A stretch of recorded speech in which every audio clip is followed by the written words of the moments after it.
Welcome to अर्थनीती. आजचं आपलं session हे कम्प्लिटली इकॉनॉमिक्स डेडिकेटेड असणार आहे. 2024चं ज्यांचं टार्गेट आहे ते आता ही दोन्ही एक्झाम. सगळ्यात पहिल्यांदा मला हे सांगा, तुमच्यापैकी एक्झाम दिली किती जणांनी आत्तापर्यंत? बरं. आणि बाकी एकदम नवीन? ठीक आहे. त्याच्यातही मला आधी कन्फर्मेशन द्या. सिलेक्ट करतो. ह्याच्यानुसार आपण कॅटेगरी करू, राज्यसेवा आणि कंबाईन. राज्यसेवा प्री किती जणांनी दिलेली आहे? ऑलमोस्ट. दिल्यानंतर GS चा स्कोर हा 85+ हा किती जणांचा होता? अरे वा. बर. मेन्स दिली का कोणी राज्यसेवेची? ठीक. कंबाईन तर मला ऑलमोस्ट सगळ्यांनी दिली असं. बरं. स्कोर GS आता एकच पेपर GS असतं किती? 50+ नाही. बरं, थोडा खाली घेऊ. 45+. आता हात वर झाले. काय विचारतो तुम्हाला, एक्झॅक्टली तुम्हाला कळतात की तुम्ही कुठली एक्झाम दिली आहे, किती स्कोर आहे आणि आता कॉम्पिटिशन किती आहे, कुठल्या परीक्षेनुसार नेमकी काय डिमांड आहे. आपल्याला सेफ स्कोर हा कितीपर्यंत ठेवावा लागणार आहे. तुम्ही तुमचा अभ्यास नाही केला तर दुसरं कोणतरी अभ्यास करणार पुढे जाणार आहे. तुमचे स्कोर कमी आहेत, रिझल्ट नाही आहे. याचं कारण इतरांनी तुमच्यापेक्षा जास्त मार्क घेतले, तुम्ही कमी पडला. आपल्याला आतापर्यंत फक्त एकच गोष्ट कळते, अभ्यास केला पाहिजे, हे केलं पाहिजे, ते वाचलं पाहिजे, म्हणजे डूज ह्याचा फोकस सगळेजण करतात. पण मी नेहमी सांगतो की डोंट्स, काय नाही केलं पाहिजे हे तितकंच महत्वाचं आहे. कुठंतरी काहीतरी चुकलंय ना, म्हणून तर आपण मागे येत. ते काय चुकलं तेही फाइंड आउट झालं पाहिजे. कदाचितच आपण इरिलेव्हंट गोष्टी किंवा इरिलेव्हंट एखादा टॉपिक, डेटा किंवा एक्झामनुसारही आपलं ओरिएंटेशन चुकलं असेल, ते तुम्हाला आता मी सांगणार आहे. आणि आज बऱ्यापैकी प्रॅक्टिकल जास्त करायचं, म्हणजे मी फक्त इथं बोलायला गप्पा मारायला नाही आलो. आज आयोगाचे क्वेश्चन्स असतील तुमच्यासमोर, सिलेबस असेल आणि छोटी टेस्ट असेल तुमची, डेमो टेस्ट. याला इव्हॅल्युएशन टेस्ट म्हणतो मी. तुम्ही स्वतःचं इव्हॅल्युएशन करून घ्या की कुठे तुम्ही GS मध्ये. मग या प्रॅक्टिकलनुसार आपल्याला कळेल कुठपर्यंत जायचं आहे आपल्याला आणि नेमकं सोल्युशन काय. चलो, हा झाला पहिला मुद्दा. आता दुसरा. आधी तुमचे प्रॉब्लेम सांगतो, सगळ्यातले महाराष्ट्रातल्या सगळ्या विद्यार्थ्यांचे. तुमच्यासमोर एक प्रॉब्लेम काय आता, एक्झाम कुठली करायची, राज्यसेवा करायची का कंबाईन करायची? राज्यसेवा आणि कंबाईन याच्या दोन गोष्टी. बराच वर्ग आहे त्याच्यातला काही की जो पूर्णतः डेडिकेटली राज्यसेवा आहे, पण त्याचं प्रमाण कमी आहे, फक्त राज्यसेवा करणारे. दुसरा वर्ग असा आहे की ज्याला पूर्णतः कंबाईन डेडिकेट करायची. हा वर्ग मोठा आहे, संख्या मोठी यायची खूप.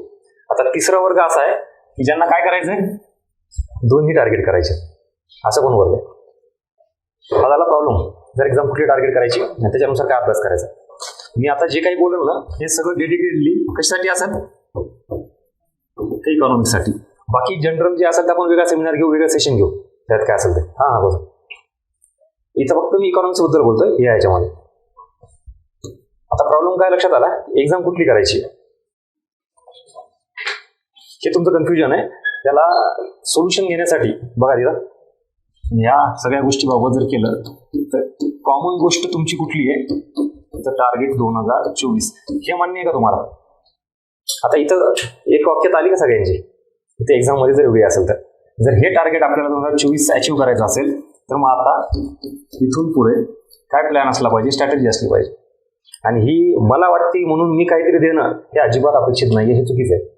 तुम्हाला ही स्ट्रॅटेजी आणि प्लॅन जर करायचा असेल टार्गेट 2024चा, तर दोन गोष्टी रेफरन्स ठेवा लागतील. त्यातला नंबर एक पहिला पार्ट आहे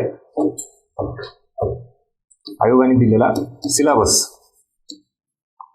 आणि दुसरा पार्ट आहे तो PYQचा, मागच्या झालेल्या एक्झाम. या दोनातून प्लॅन करावा लागतो. याच्यात परत तुम्ही जर आलात सर्वांना सिलेबस आणि या गोष्टी जर विचारात घेतल्या, PYQ मागच्या काही 4-5 एक्झाम जर घेतले आपण, मी 4-5 वर्षांचंही म्हणू शकतो किंवा 4-5 एक्झाम म्हणू शकतो, कुठले त्यातल्या प्रीच्या तरी विचार करा. इथं तुम्हाला या सगळ्या गोष्टी करताना पुन्हा राज्यसेवा आणि कंबाईन हे एक्झाम विचारात घ्यावं लागतं.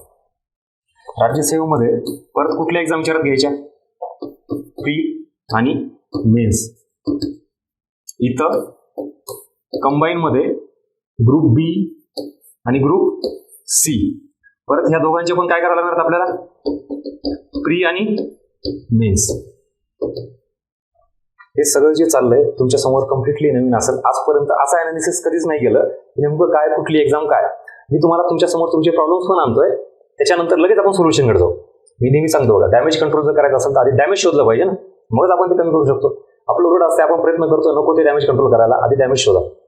ह्या परीक्षा आहे, हा रेफरन्स घ्यायचा आहे आणि त्याच्यानुसार पुढचा 2024चा प्लॅन बनवायचा असेल तर इथं तुम्हाला आता कुठल्या कुठल्या परीक्षा विचारात घ्यावा लागेल, सगळ्याच. ठीक आहे. त्याच्यातही विचारात घेताना एक तर आयोगाचा क्वेश्चन पॅटर्न आणि मोस्ट इम्पॉर्टंट थिंग डेप्थ आणि डिफिकल्टी लेवल, ह्या दोन गोष्टी. आणि मग ठरवायचं की इकॉनॉमिक्स मी कुठल्या लेवलला करायचं आहे. तुमचा प्रॉब्लेम काय की सर मी कंबाईन करत असेल तर मग इकोला काय केलं पाहिजे, सर मी राज्यसेवा करायची असेल तर मला इकॉनॉमिक्सला काय करायचं आहे. मला ह्या प्रश्नाचं उत्तर द्यायचं तुम्हाला. जर क्वेश्चन पॅटर्न आणि डेप्थ डिफिकल्टी लेवल ही परीक्षेनुसार जर ठेवली असती आयोगाने तर आपण निर्णय घेऊ शकलो असतो. मागच्या काही वर्षांचा जर विचार केला तर मी स्ट्रॅटेजी वेगळी सांगितली असती. पण आता मात्र स्ट्रॅटेजी ही वेगळी का सांगणार आहे अजून आधीच्या तुलनेत. इथं आयोगानेच काही ठेवलेलं नाही. ग्रुप सीचा पेपर बघितला आत्ताचा, मेन्सचा, म्हणजे क्लास 1, क्लास 2, क्लास 3 अशी काय हायरार्की जी असती तर ती पेपरमध्ये दिसली नाही. आपल्या टेलिग्राम चॅनलला मी ते टाकलं होतं बघा, आर्टिकल तुम्ही वाचलं असं. मग परीक्षा ह्या वेगवेगळ्या घ्यायच्यात, याच्या त्या पदाचं पण काहीतरी पात्रता वेगवेगळी आहे, त्याची डिमांड वेगळी आहे, ती आयोगाने ठेवलीच नाही. इकॉनॉमिक्स या सब्जेक्टमध्ये ग्रुप सीच्या मेन्सला राज्यसेवा लेवलचे प्रश्न होते. कधी कधी ग्रुप बीचा आणि सीचा दोघांच्या जर तुलना केला पेपरमधला तर टफनेस हा याचा जास्त असतो ग्रुप सीचा, ग्रुप बी पेक्षा. आणि पुन्हा असं बघितलं तर राज्यसेवेचा पेपर कधी कधी प्रीचा हा सोपा असतो ॲज कम्पेअर टू ग्रुप बी. कळते का मला काय म्हणायचे ते, पोहोचले हो ना. हे सगळं जर फ्लक्च्युएशन असेल, याच्यात काहीच अशी एक वाक्यता नसेल, स्थिर नसेल, तर आता आपल्याला सोल्युशन काय करावं लागेल. ह्याच्यात जर कुठली एक्झाम बाजूला ठेवायची असेल तर तात्पुरती कुठली ठेवू आपण बाजूला, राज्यसेवा मेन्स.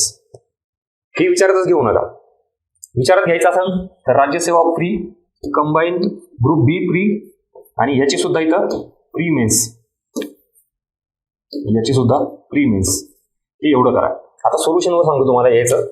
या सगळ्या गोष्टींची डेप्थ आणि पॅटर्न एक वाक्यता करायची म्हणलं तर राज्यसेवा प्री आणि कंबाईन ग्रुप बी आणि सी या एवढ्याच एक्झाम तुम्ही टार्गेट केल्या पाहिजेत. एक्झाम टार्गेट केल्या पाहिजे म्हणजे इन द सेन्स एवढ्या एक्झामचा पॅटर्न टार्गेट केला पाहिजे, याची डेप्थ टार्गेट केली पाहिजे. आता तुम्ही जर फक्त राज्यसेवा प्री एवढाच पॅटर्न विचारात घेतला तर मी काय म्हणतो नीट आहे का, राज्यसेवा पूर्व परीक्षेच्या इकॉनॉमिक्सची डेप्थ आणि पॅटर्न जर विचारात घेऊन अभ्यास केला तर राज्यसेवा पूर्व परीक्षा टॅकल होईल का, यस ते होणार राज्यसेवा टार्गेट केल्यावर. ग्रुप बी ची प्री टॅकल होणार का, होणार का नाही, डेफिनेटली होणार. ग्रुप सी आणि बी ची एकच प्री आहे, दोघांची मेन्स टॅकल होणार का, होणार. ह्याचा अर्थ काय, बऱ्यापैकी आपण जर एक लेवल गाठली कुठली राज्यसेवेची, ती पण राज्यसेवेची प्रीची म्हणतोय मी, तर तुम्हाला सोल्युशन काय काय मिळतं. राज्यसेवा प्री पण टॅकल होती, ग्रुप बी आणि सी ची प्री एकच आहे तर ती 100% टॅकल होती, संपला विषय. अजून सर व्हॉट अबाउट ग्रुप बी आणि सी ची मेन्स, ते नंतर बघू. सध्या आपण काय करतो, फोकस 2024 प्री. तुम्ही जर थोडं जरी आता गफलत केलं, प्री 2024 कुठली राज्यसेवाची घ्या कंबाईनची घ्या, एका मार्काने जर प्री गेली तुमची, मेन्स सगळं तयार तुमचं, काय फायदा आहे का. बरेच जण आता राज्यसेवेसाठी मग लँग्वेजचा एखादा पार्ट करू का, किंवा सर मग HRHRTचं काय करू का, हे करू का. वेळ गेलाय तो आता. तुम्हाला वाटतं तेवढं इझी कॉम्पिटिशन नाहीये, वेळ तुम्हाला दिसायला दिसतोय 3-4 महिने. प्रीचा सिलेबस साधा आहे का, कट ऑफ किती लागतोय बघा, ते तुमचं झालंय का, नसेल तर तुम्ही कशाला मेन्सला मध्ये घेताय सध्या तरी. पण नंतर मेन्सला किती कालावधी आहे, खूप मोठा कालावधी आहे ना, त्याच्यात करू शकता. बरं जे प्रीचे झालेले टॉपिक आहेत ते मेन्सला अजिबातच नाहीत का, आहेत ना. म्हणजे विन विन सिच्युएशन जर करायची असेल तुम्हाला, ही प्री आधी 100% काढायचा प्रयत्न करा, त्याच्यातच तुम्हाला मेन्सला पण काही सिलेबस कव्हर होणारच आहे. प्री झाल्यानंतर बाकी मेन्स नंतर बघू, त्यावेळेला परत स्ट्रॅटेजी करू. आता याच्यावरून कन्क्लुजन ऑफ दिस स्लाइड एकच आहे, आयोगाचा सिलेबस किंवा डेप्थ किंवा क्वेश्चन पॅटर्न ह्या सगळ्या गोष्टी जर विचारात घ्यायच्या असतील तर अल्टिमेटली आपण कुठपर्यंत पोहोचलोय, राज्यसेवा प्री ह्या लेवलची डेप्थ आणि हे पाहिजे. हे मी म्हणतोय म्हणून नाही, एक 5-10 मिनिटं थांबा, तुम्हाला मी दोघांचेही प्रश्न घेऊन समोर दाखवतो, टॉपिक वाईज प्रश्न घेऊन दाखवतो. राज्यसेवा प्रीला आणि कंबाईन प्री मध्ये फरक काय किंवा सिमिलरिटीज काय, इथपर्यंत बोलता क्लिअर. चलो, ऑनलाईन वाल्यांना पण लक्षात आलं असेल मी काय सांगितलं ते, डेप्थ डिफिकल्टी आणि सोल्युशनवर पोहोचलेलं आहे. आता तुमचा प्रश्न हा सुटला का की सर मी कुठली एक्झाम टार्गेट करू, किंवा मी इकॉनॉमिक्स मध्ये डेप्थ डिफिकल्टी कुठल्या लेवलची विचार घ्यायला पाहिजे, काय याचं उत्तर राज्यसेवा प्री. बस ह्याच्यामध्ये आता तुम्ही जर म्हणता सर मी फक्त कंबाईनच करतो, तर ते घातक आहे. आयोगानेच असा डिफरन्स ठेवला नाही. तुम्ही जर कंबाईन बीचं म्हणताय आणि तेवढीच लेवल ठेवताय, जर थोडी लेवल वाढवली तुम्ही मार्क घेऊ शकता का इकॉनॉमिक्स मध्ये? नाही. मग इथं तुम्ही जुगार खेळायला आलात का? लागलं तर लागलं, नाही तर नाही. कशाला आयुष्याचं 1-1.5 वर्ष 2 वर्ष वाया घालवताय? सांगतो नाही तर आधी आयोगाने पण डेमो दिलेले आहेत. हा, मेन्ससाठी आता तुम्हाला सर मग मेन्सचं काय, ज्याला थोडा डाऊट आहे त्यांच्यासाठी क्लिअर करतो. ऍक्च्युली इकडे जाणं अपेक्षित नाहीये, पण सांगतो. ह्याच्यात जास्त व्हरायटी नाहीये, फक्त इथं ग्रुप बी आणि सी सिलेबस सारखाच आहे का इकॉनॉमिक्सचा? ग्रुप बी आणि सीचा आहे ना, कट टू कट सारखा आहे, काही विषय नाही. इथं राज्यसेवा मेन्स, ह्याला इकॉनॉमिक किती मार्काला आहे? 110. जो 110 क्वेश्चन आहेत, त्याला कितीला आहे? फक्त 10. हा, त्यामुळे इथं कार्यक्रम पूर्ण वेगळा आहे. इथं आता आपण जसं बोललो असं अजिबात ठरू शकत नाही, होऊ शकत नाही. इथं इनपुट आउटपुट रेशो प्रचंड वेगळा आहे. तुम्ही खूप भल्या मोठ्या सिलेबसला राज्यसेवेच्या अभ्यास केला तर आउटपुट पण आहे ना, 110 क्वेश्चन्स आहेत. तोच सिलेबस कोणाला टाकलाय तुम्हाला? ग्रुप बी आणि सीला टाकलाय. आणि तेवढं करून येणार किती आहे? एवढंच, 10 क्वेश्चन. त्यामुळे ह्याच्यासाठी आपण सेपरेटली वेगळं बोलूया.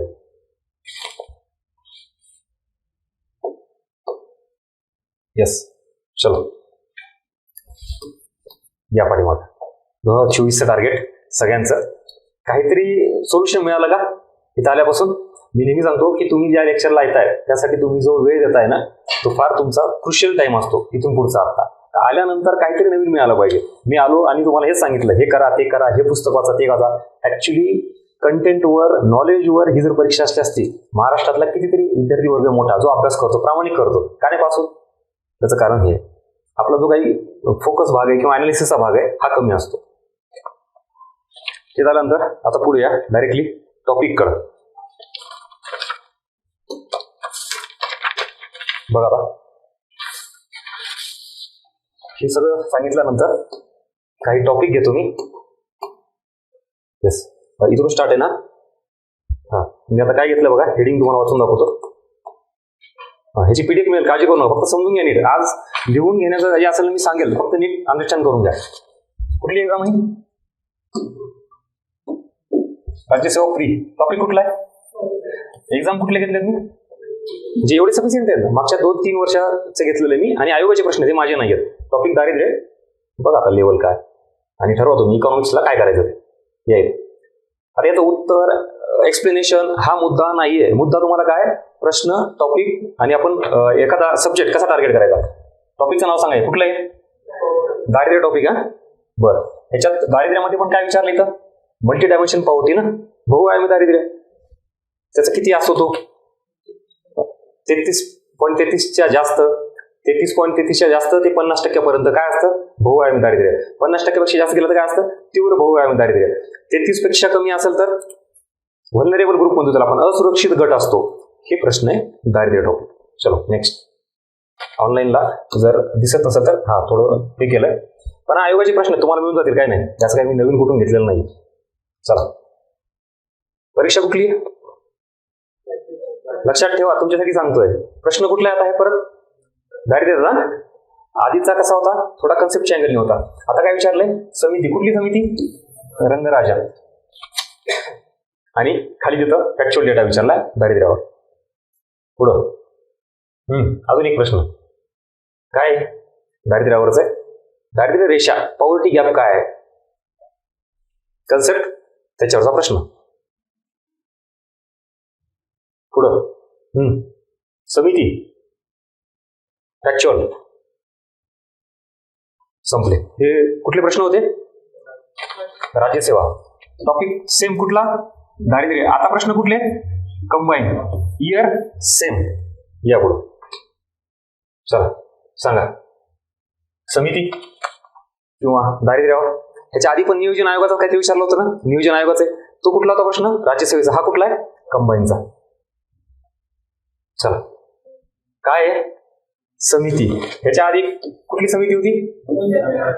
परीक्षा कुठली होती? राज्यसेवा. आता कुठली समिती आहे? तेंडुलकर. परीक्षा कुठली आहे? कंबाईन. टॉपिक तोच आहे, दारिद्र्यच आहे. तुम्ही एरिया बघा. जर आयोगाला, राज्यसेवेला आणि कंबाईनला त्याच गोष्टी विचारायच्या असतील तर तुम्ही बायफर्केशन कशाला करताय? ह्यातून एक मला मेसेज द्यायचा स्ट्रॉंगली तुम्हाला, की तुम्ही आता क्लिअर कट एखादी परीक्षा टार्गेट करण्यापेक्षा सब्जेक्ट टार्गेट करा, कंटेंट टार्गेट करा. ते वाक्य मध्ये लिहून ठेवा.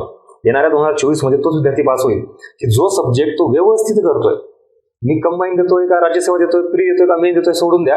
एक सब्जेक्ट घ्या, तो व्यवस्थित टार्गेट करा. आणि जे आता तुम्हाला लेवल सांगितली ती प्रूव्ह करून दाखवतोय. पुढं चला. आले का परत इकडे रंगराजन? जिकडं होतं तिकडं पण होतं. म्हणजे समित्या किंवा दारिद्र्य टॉपिक दोन्ही मध्ये दाखवतो तुम्हाला. हा, बहुआयामी दारिद्र्य तिकडे होतं का? बहुआयामी दारिद्र्य राज्यसेवेला इकडे पण आहे का कंबाईनला? समजू. हा एक टॉपिक झाला. सॅटिस्फॅक्शन झालंय का? काय मी काय म्हणतो तुम्हाला, इथं फक्त थेअरी आणि गप्पा मारायच्या नाहीत आपल्याला, विथ डेमो प्रॅक्टिकल. आपल्या लेक्चरचं वैशिष्ट्य हे आहे की तुम्ही इथं आल्यानंतर जिद्द, चिकाटी, आत्मविश्वास, हे करा ते करा, काही नाही केलं तर चालेल बाबा. हे बघ, ही रिअलिटी आहे. डिफरन्स बिटवीन कंबाईन अँड राज्यसेवा आणि इकॉनॉमिक्स. आता तुम्हाला क्लिअर कट एक लक्षात आलं की आपण सब्जेक्ट घेतला, टॉपिक घेतला, तो व्यवस्थित करा. दारिद्र्य टॉपिक घेतला तुम्हाला काय करायचंय? तेंडुलकर समिती करायची का रंगराजन करायची? सगळ्या समित्या करायच्या. मग तुम्ही परीक्षा कुठली देऊ शकता याच्यावरून? दोन्ही परीक्षा देऊ शकताय. झालं ना, विन विन सिच्युएशन आहे ना. आणि कशाला तुम्ही मला सांगा, जर एकाच अभ्यासाचं 2 परीक्षा देऊ शकता, मी राज्यसेवा करत नाही, देणारच नाही, किंवा मग कंबाईन करत नाही, फक्त राज्यसेवाच करतो, कोणी सांगितलं? कशाला द्या ना, वेगळं काही करायचंच नाही ना. ऍटलीस्ट प्री पुरतं तरी बोलतो मी. मेन्सला परत आपण ठरवू नये काय करायचे ते. सध्याची समोर त्याच्यावर बोलू. चला, वन मोर टॉपिक. कुठला? लोकसंख्या. एक्झाम कुठली? तुम्हाला सर आम्हाला दिसायला तरी काय सांगताय? जाणीवपूर्वक उघडा डोळे, कानावर पडू द्या. काय चाललंय, कुठला टॉपिक आहे, कसे प्रश्न आहेत ते बघा. नागरीकरण, शहरीकरण, अर्बनायझेशन, डेफिनेशन विचारली. लोकसंख्येवर हा फॅक्च्युअल आहे. हे बाललिंग गुणोत्तर, कुठलं राज्य? फॅक्ट्स सरळ सरळ पाठ पाहिजे. सर्वाधिक लोकसंख्येची घनता. आता तुम्हाला लोकसंख्येमध्येच आहे घनता, लिंग गुणोत्तर, सर्वाधिक लोकसंख्या, साक्षरता, नागरीकरण, शहरीकरण किंवा ग्रामीण लोकसंख्या, हे सगळा प्रकार. काय परत घनता. इकडे राज्याची विचारली होती आताच, म्हणजे राज्यसेवेला. आता काय केले तर जिल्हा विचारले. फरक करतोय का? पण घनता काय कॉमन. मी एक वाक्य नेहमी सांगतो बघा तुम्हाला, तुम्ही पीओक्यूवर खूप जास्त फोकस करता, मान्य केले पाहिजे, पण पीओक्यू डायरेक्टली पाठ करता का? आपल्याला असा समज असतो की पीओक्यू रिपीट होतात. सर पीओक्यू परत येतात. मला सांगा, असा कुठला पेपर आहे की ज्या पेपरमध्ये 15 पैकी 8 ते 10 question as it is repeat झालेत? पीओक्यू आहे का? एखादा किंवा दुसरा प्रश्न रिपीट होतो. म्हणजेच रिपिटेशन ऑफ दी पीओक्यू आहे का रिपिटेशन ऑफ दी टॉपिक आहे? मान्य आहे का? तो टॉपिक तोच आहे ना, लोकसंख्या. फक्त आता तुम्हाला इकडे घनता विचारली जिल्ह्याची, तिकडे राज्याची विचारली, इकडे लोकसंख्येचं सर्वाधिक काहीतरी विचारलं, तिकडे हे दारिद्र्यामध्ये पण बघा ना, तेंडुलकर समिती विचारली, परत रंगराजन विचारले. बहुआयामी दारिद्र्याची कन्सेप्ट विचारली, परत बहुआयामी दारिद्र्याचं काय केलंय ते 33% पेक्षा जास्त आहे का? रिपिटेशन ऑफ दी पीओक्यू आहे का रिपिटेशन ऑफ दी टॉपिक आहे? टॉपिक आहे. ऍज इट इज पीओक्यू रिपीट झालाय का? पण टॉपिक तोच आहे. हे कळायला मित्रांनो 4-4, 5-5 वर्ष जातात. कशाला वाया करायचे आपण? या गोष्टी समोर आल्या पाहिजे. क्लिअर? आता लोकसंख्येचं पण बघा, हे एरिया. परत लोकसंख्येचा भारताच्या संदर्भातील हा क्वेश्चन. लोकसंख्या धोरणावर प्रश्न आहे. लिंग गुणोत्तर आलं बघा. परत इथे जिल्ह्यांची घनता पण आली. घनता आता जिल्ह्यांची आधीच होती. तोच प्रश्न इथं फक्त अजून ऍड काय केलंय? त्यात लिंग गुणोत्तरही माहिती पाहिजे तुम्हाला. म्हणजे आता आपल्याला काय करायचं की लोकसंख्या हा टॉपिक मला काय करायचा? सगळ्या अँगलनी करायचा. फक्त घनता करायची का? फक्त लिंग गुणोत्तर करायचं का? घ्या आउटपुट. परत हे याच्याबाबत तुम्हाला लोकसंख्याच्या कन्सेप्ट झालं. कुठली एक्झाम झाली? राज्यसेवा. टॉपिक कुठला झाला? लोकसंख्या. टॉपिक कुठला कंटिन्यू आहे? आता एक्झाम कुठली बघा. आता इयर तेच येतात. चल काय येतं? लोकसंख्या, घनता. आता तुम्हाला जर एकदा कळालं की रिपिटेशन ऑफ द एरिया किंवा रिपिटेशन ऑफ द टॉपिक व्हायला लागलंय, लोकसंख्या धोरण आताच कुठे बघितलं होतं आपण? आहे का? सर्व हे आम्हाला आजपर्यंत का नाही आलं आमच्या समोर? तेच सांगतोय. म्हणून तर ही गोष्टी चालू आहेत. अर्थनीतीवरच्या ज्या ऍक्टिव्हिटी तुम्ही बघत असाल युट्यूबला पण आणि टेलिग्रामलाही, 2024 टार्गेट हे माझे एवढी दळमळ आहे. जुन्या विद्यार्थ्यांनी कम्प्लीट बाहेर पडायचे, म्हणजे पॉझिटिव्ह अँगलनी बाहेर पडावं, पोस्ट घेऊन बाहेर पडावं, असा माझा म्हणजे हे संकल्प म्हणून किंवा काही. हे याच्यासाठी नवीनला तर ठीक आहे, जाऊ नवीनला तर कळतच नाही, आता आलेले आहेत. जुन्यांचं काय, इतके दिवस काय आपण का जागे झालो नाही, या गोष्टी जर आयोग इंडिकेट करत असेल, मग पीवायक्यू काय केलं तुम्ही? तर पीवायक्यू रिडिंग करत बसले तुम्ही, पीवायक्यूचं अनालिसिस नाही केलं कधी, फक्त सॉल्व्ह करत बसले. हे अनालिसिस आहे. चलो, लोकसंख्या धोरण तिकडं पण इकडं पण. हा, परत हे आता महाराष्ट्राच्या लोकसंख्येबद्दल काही, ग्रामीण भागातील लोकसंख्या सतत कमी होत आहे. ह्याच्या आधी शहराचा प्रश्न होता का? हे काय आता ग्रामीणचा प्रश्न. हा, परत हे लोकसंख्येची अवस्था, लोकसंख्येचे कन्सेप्ट, नागरीकरण, अर्बनायझेशन कीवर्ड आहे का हा? नागरीकरणावर तिकडे प्रश्न होता, इकडे प्रश्न आहे. लोकसंख्येची घनता घ्या आता बघा. परत शहरीकरण शब्द आला का? 3 ते 4 वेळा झाला का रे? अर्बनायझेशन हा तुम्हाला आयोग क्लिअर कट कीवर्ड देतोय, लक्ष द्या त्याच्यावर. चलो, ऑनलाईन वाल्यांना किंवा जे नवीन आले त्यांना हे लक्षात येईल. इथं आपण स्पष्टीकरण, त्याचं उत्तर काय हे बघत नाही, तर काय बघतोय आपण? क्वेश्चन पॅटर्न किंवा टॉपिक आणि राज्यसेवा आणि कंबाईन. तुम्हाला याच्यात जर आता बायफर्गेशन करायला तुम्ही म्हणत असाल तर तुम्ही नुकसान करून घेताय. आधीचा काळ होता तसा की आयोग वेगवेगळी लेवल ठेवायचा, आता नाहीये. तुमच्या समोर उदाहरण देतो हे सगळं. परत लोकसंख्या धोरण आलं का? हा, हे जनगणनेनुसार काय का? परत एखादं राज्य किंवा जाती धर्मानुसार विचारलेलं आहे. घनता फिरून फिरून फिरून, आणि तुम्हाला भाषेवर विश्वास नसेल तर पीवायक्यू काढा, स्वतः घ्या. या आयोगाचे ओरिजिनल फॉन्ट त्याच्यामुळेच ठेवले मी काय प्रश्न टाईप करून नाही आणलेले. हे लिंग गुणोत्तर ह्याच्या आधी होतं का रे? परत लिंग गुणोत्तर काय? चला, लोकसंख्या किती टॉपिक कव्हर केले आपण? 2. दारिद्र्य आणि लोकसंख्या. वेगळा अँगल मिळाला. आता कळायला लागला का की खरंच इकॉनॉमिक्सला किंवा आपण राज्यसेवेला आणि कंबाईनला जे वेगवेगळं करत होतो फार मोठी चूक करत होतो. आणि मुळात आपण जिथं काम करायला पाहिजे ते न करता नको त्या इरिलेव्हंट गोष्टीला वेळ वाया घालत होतो आपण. या पुढं योजना. योजनेमध्ये तर लिटरली सांगतो तुम्हाला, एका वर्षी राज्यसेवा घ्या, कंबाईन घ्या, 2-2, 3-3 प्रश्न वगैरे. साधी गोष्ट नाहीये. पॉईंटने रिझल्ट जातो. आणि तुम्हाला जर एकाच टॉपिकला याच्यावर बरं, ते पण राज्यसेवा घ्या किंवा कंबाईन घ्या, दोन्ही प्रीला योजनेची डेप्थ फार नाहीये. ठीक आहे, मी मेन्सला म्हणेल राज्यसेवेला तुम्हाला योजना डिटेलमध्ये माहिती पाहिजे. प्रीला लिटरली योजनेसाठी काय माहिती पाहिजे तुम्हाला? आयोगाला हे जास्त अपेक्षित आहे. काय माहित नाही, सतत योजना कधी सुरू झाली विचारते. काढा मागचे प्रश्न होते का? आपली राज्यसेवेची पीवायक्यू डिकोडिंग बॅच आहे, कोणी घेतली नसेल तर एकदा आवर्जून बघा. फक्त घ्या म्हणत नाही मी, त्याच्यात हा सगळा सिक्वेन्स आणि क्रोनॉलॉजी कव्हर केलेली आहे. 2017 पासून ते 23 पर्यंतचे सगळे प्रश्न आयोगाचे हे अनालिसिस केलेले आहेत. एक्सप्लेनेशन आहे, अनालिसिस. आपल्याकडे काय असतं माहिती आहे का? पीवायक्यू म्हणलं, एखादा प्रश्न आला, सर ह्याच्या आजूबाजूला सगळी माहिती द्या ना, ते अख्खं भरून टाकायचं इन्फॉर्मेशन देऊन. अरे ते पुस्तकात पण आहे ना, त्याच्यासाठी इथं आलोय का आपण? इन्फॉर्मेशन किंवा एक्सप्लेनेशन घेण्यापेक्षा तुम्ही अनालाइज करा, जे आता मी करतोय ते तसं ते त्याच्यात करून दिलेलं आहे. सो इथं या आता जे सांगतो तुम्ही पीवायक्यू डिकोडिंग बॅच मधून हेच तुम्हाला क्रोनॉलॉजी सांगितली आहे. योजना या टॉपिक बद्दल घेतला आपण, हा टॉपिक म्हणजे सेपरेट टॉपिक नाही, पण योजनावर नेमका प्रश्न कसे येतात तर क्लिअर कट याला स्टार मार्क करायचं. सतत प्रश्न आहे. दुसरा प्रश्न काय असणार आहे? Basic objective. ती योजना नेमकी कशा संदर्भात आहे? आता उज्ज्वला योजना म्हणलं की तुम्हाला काय आठवलं पाहिजे? LPG गॅस सिलेंडर, बरोबर. मुद्रा योजना म्हणलं तर काय आठवलं पाहिजे? MSME सेक्टर, त्यांना हे करणं. असे बेसिकच कीवर्ड विचारलं त्याच्यावरून. आणि अजून एक काय, जास्तीत जास्त टार्गेट ग्रुप कोण आहे? म्हणजे महिला आहेत किंवा शेतकऱ्यामध्ये पण कुठले सीमांत शेतकरी आहेत का, कुठले मोठे आहेत, आदिवासी एरिया आहे का कुठला आहे, त्याच्या संदर्भात तुम्हाला हे विचारले. सो ते 3 एरिया झालं की योजना क्लिअर तुमचा. चला, लेट्स स्टार्ट. राज्यसेवा पूर्व काय? अन्नपूर्णा योजना. आता योजना वेगळी असू शकतील. टार्गेट ग्रुप काय विचारलं इथं? लाभार्थी. तुम्हाला ह्याच्यातून हे माहिती पाहिजे की कोणाला टार्गेट केलंय. शाळेतील मुली आहेत, प्रासंगिक कामगार आहेत का, अजून कोण आहेत का, निवृत्त सैनिक आहेत. आपण एखादी योजना वाचल्यानंतर तेवढं तर कळायला पाहिजे ना.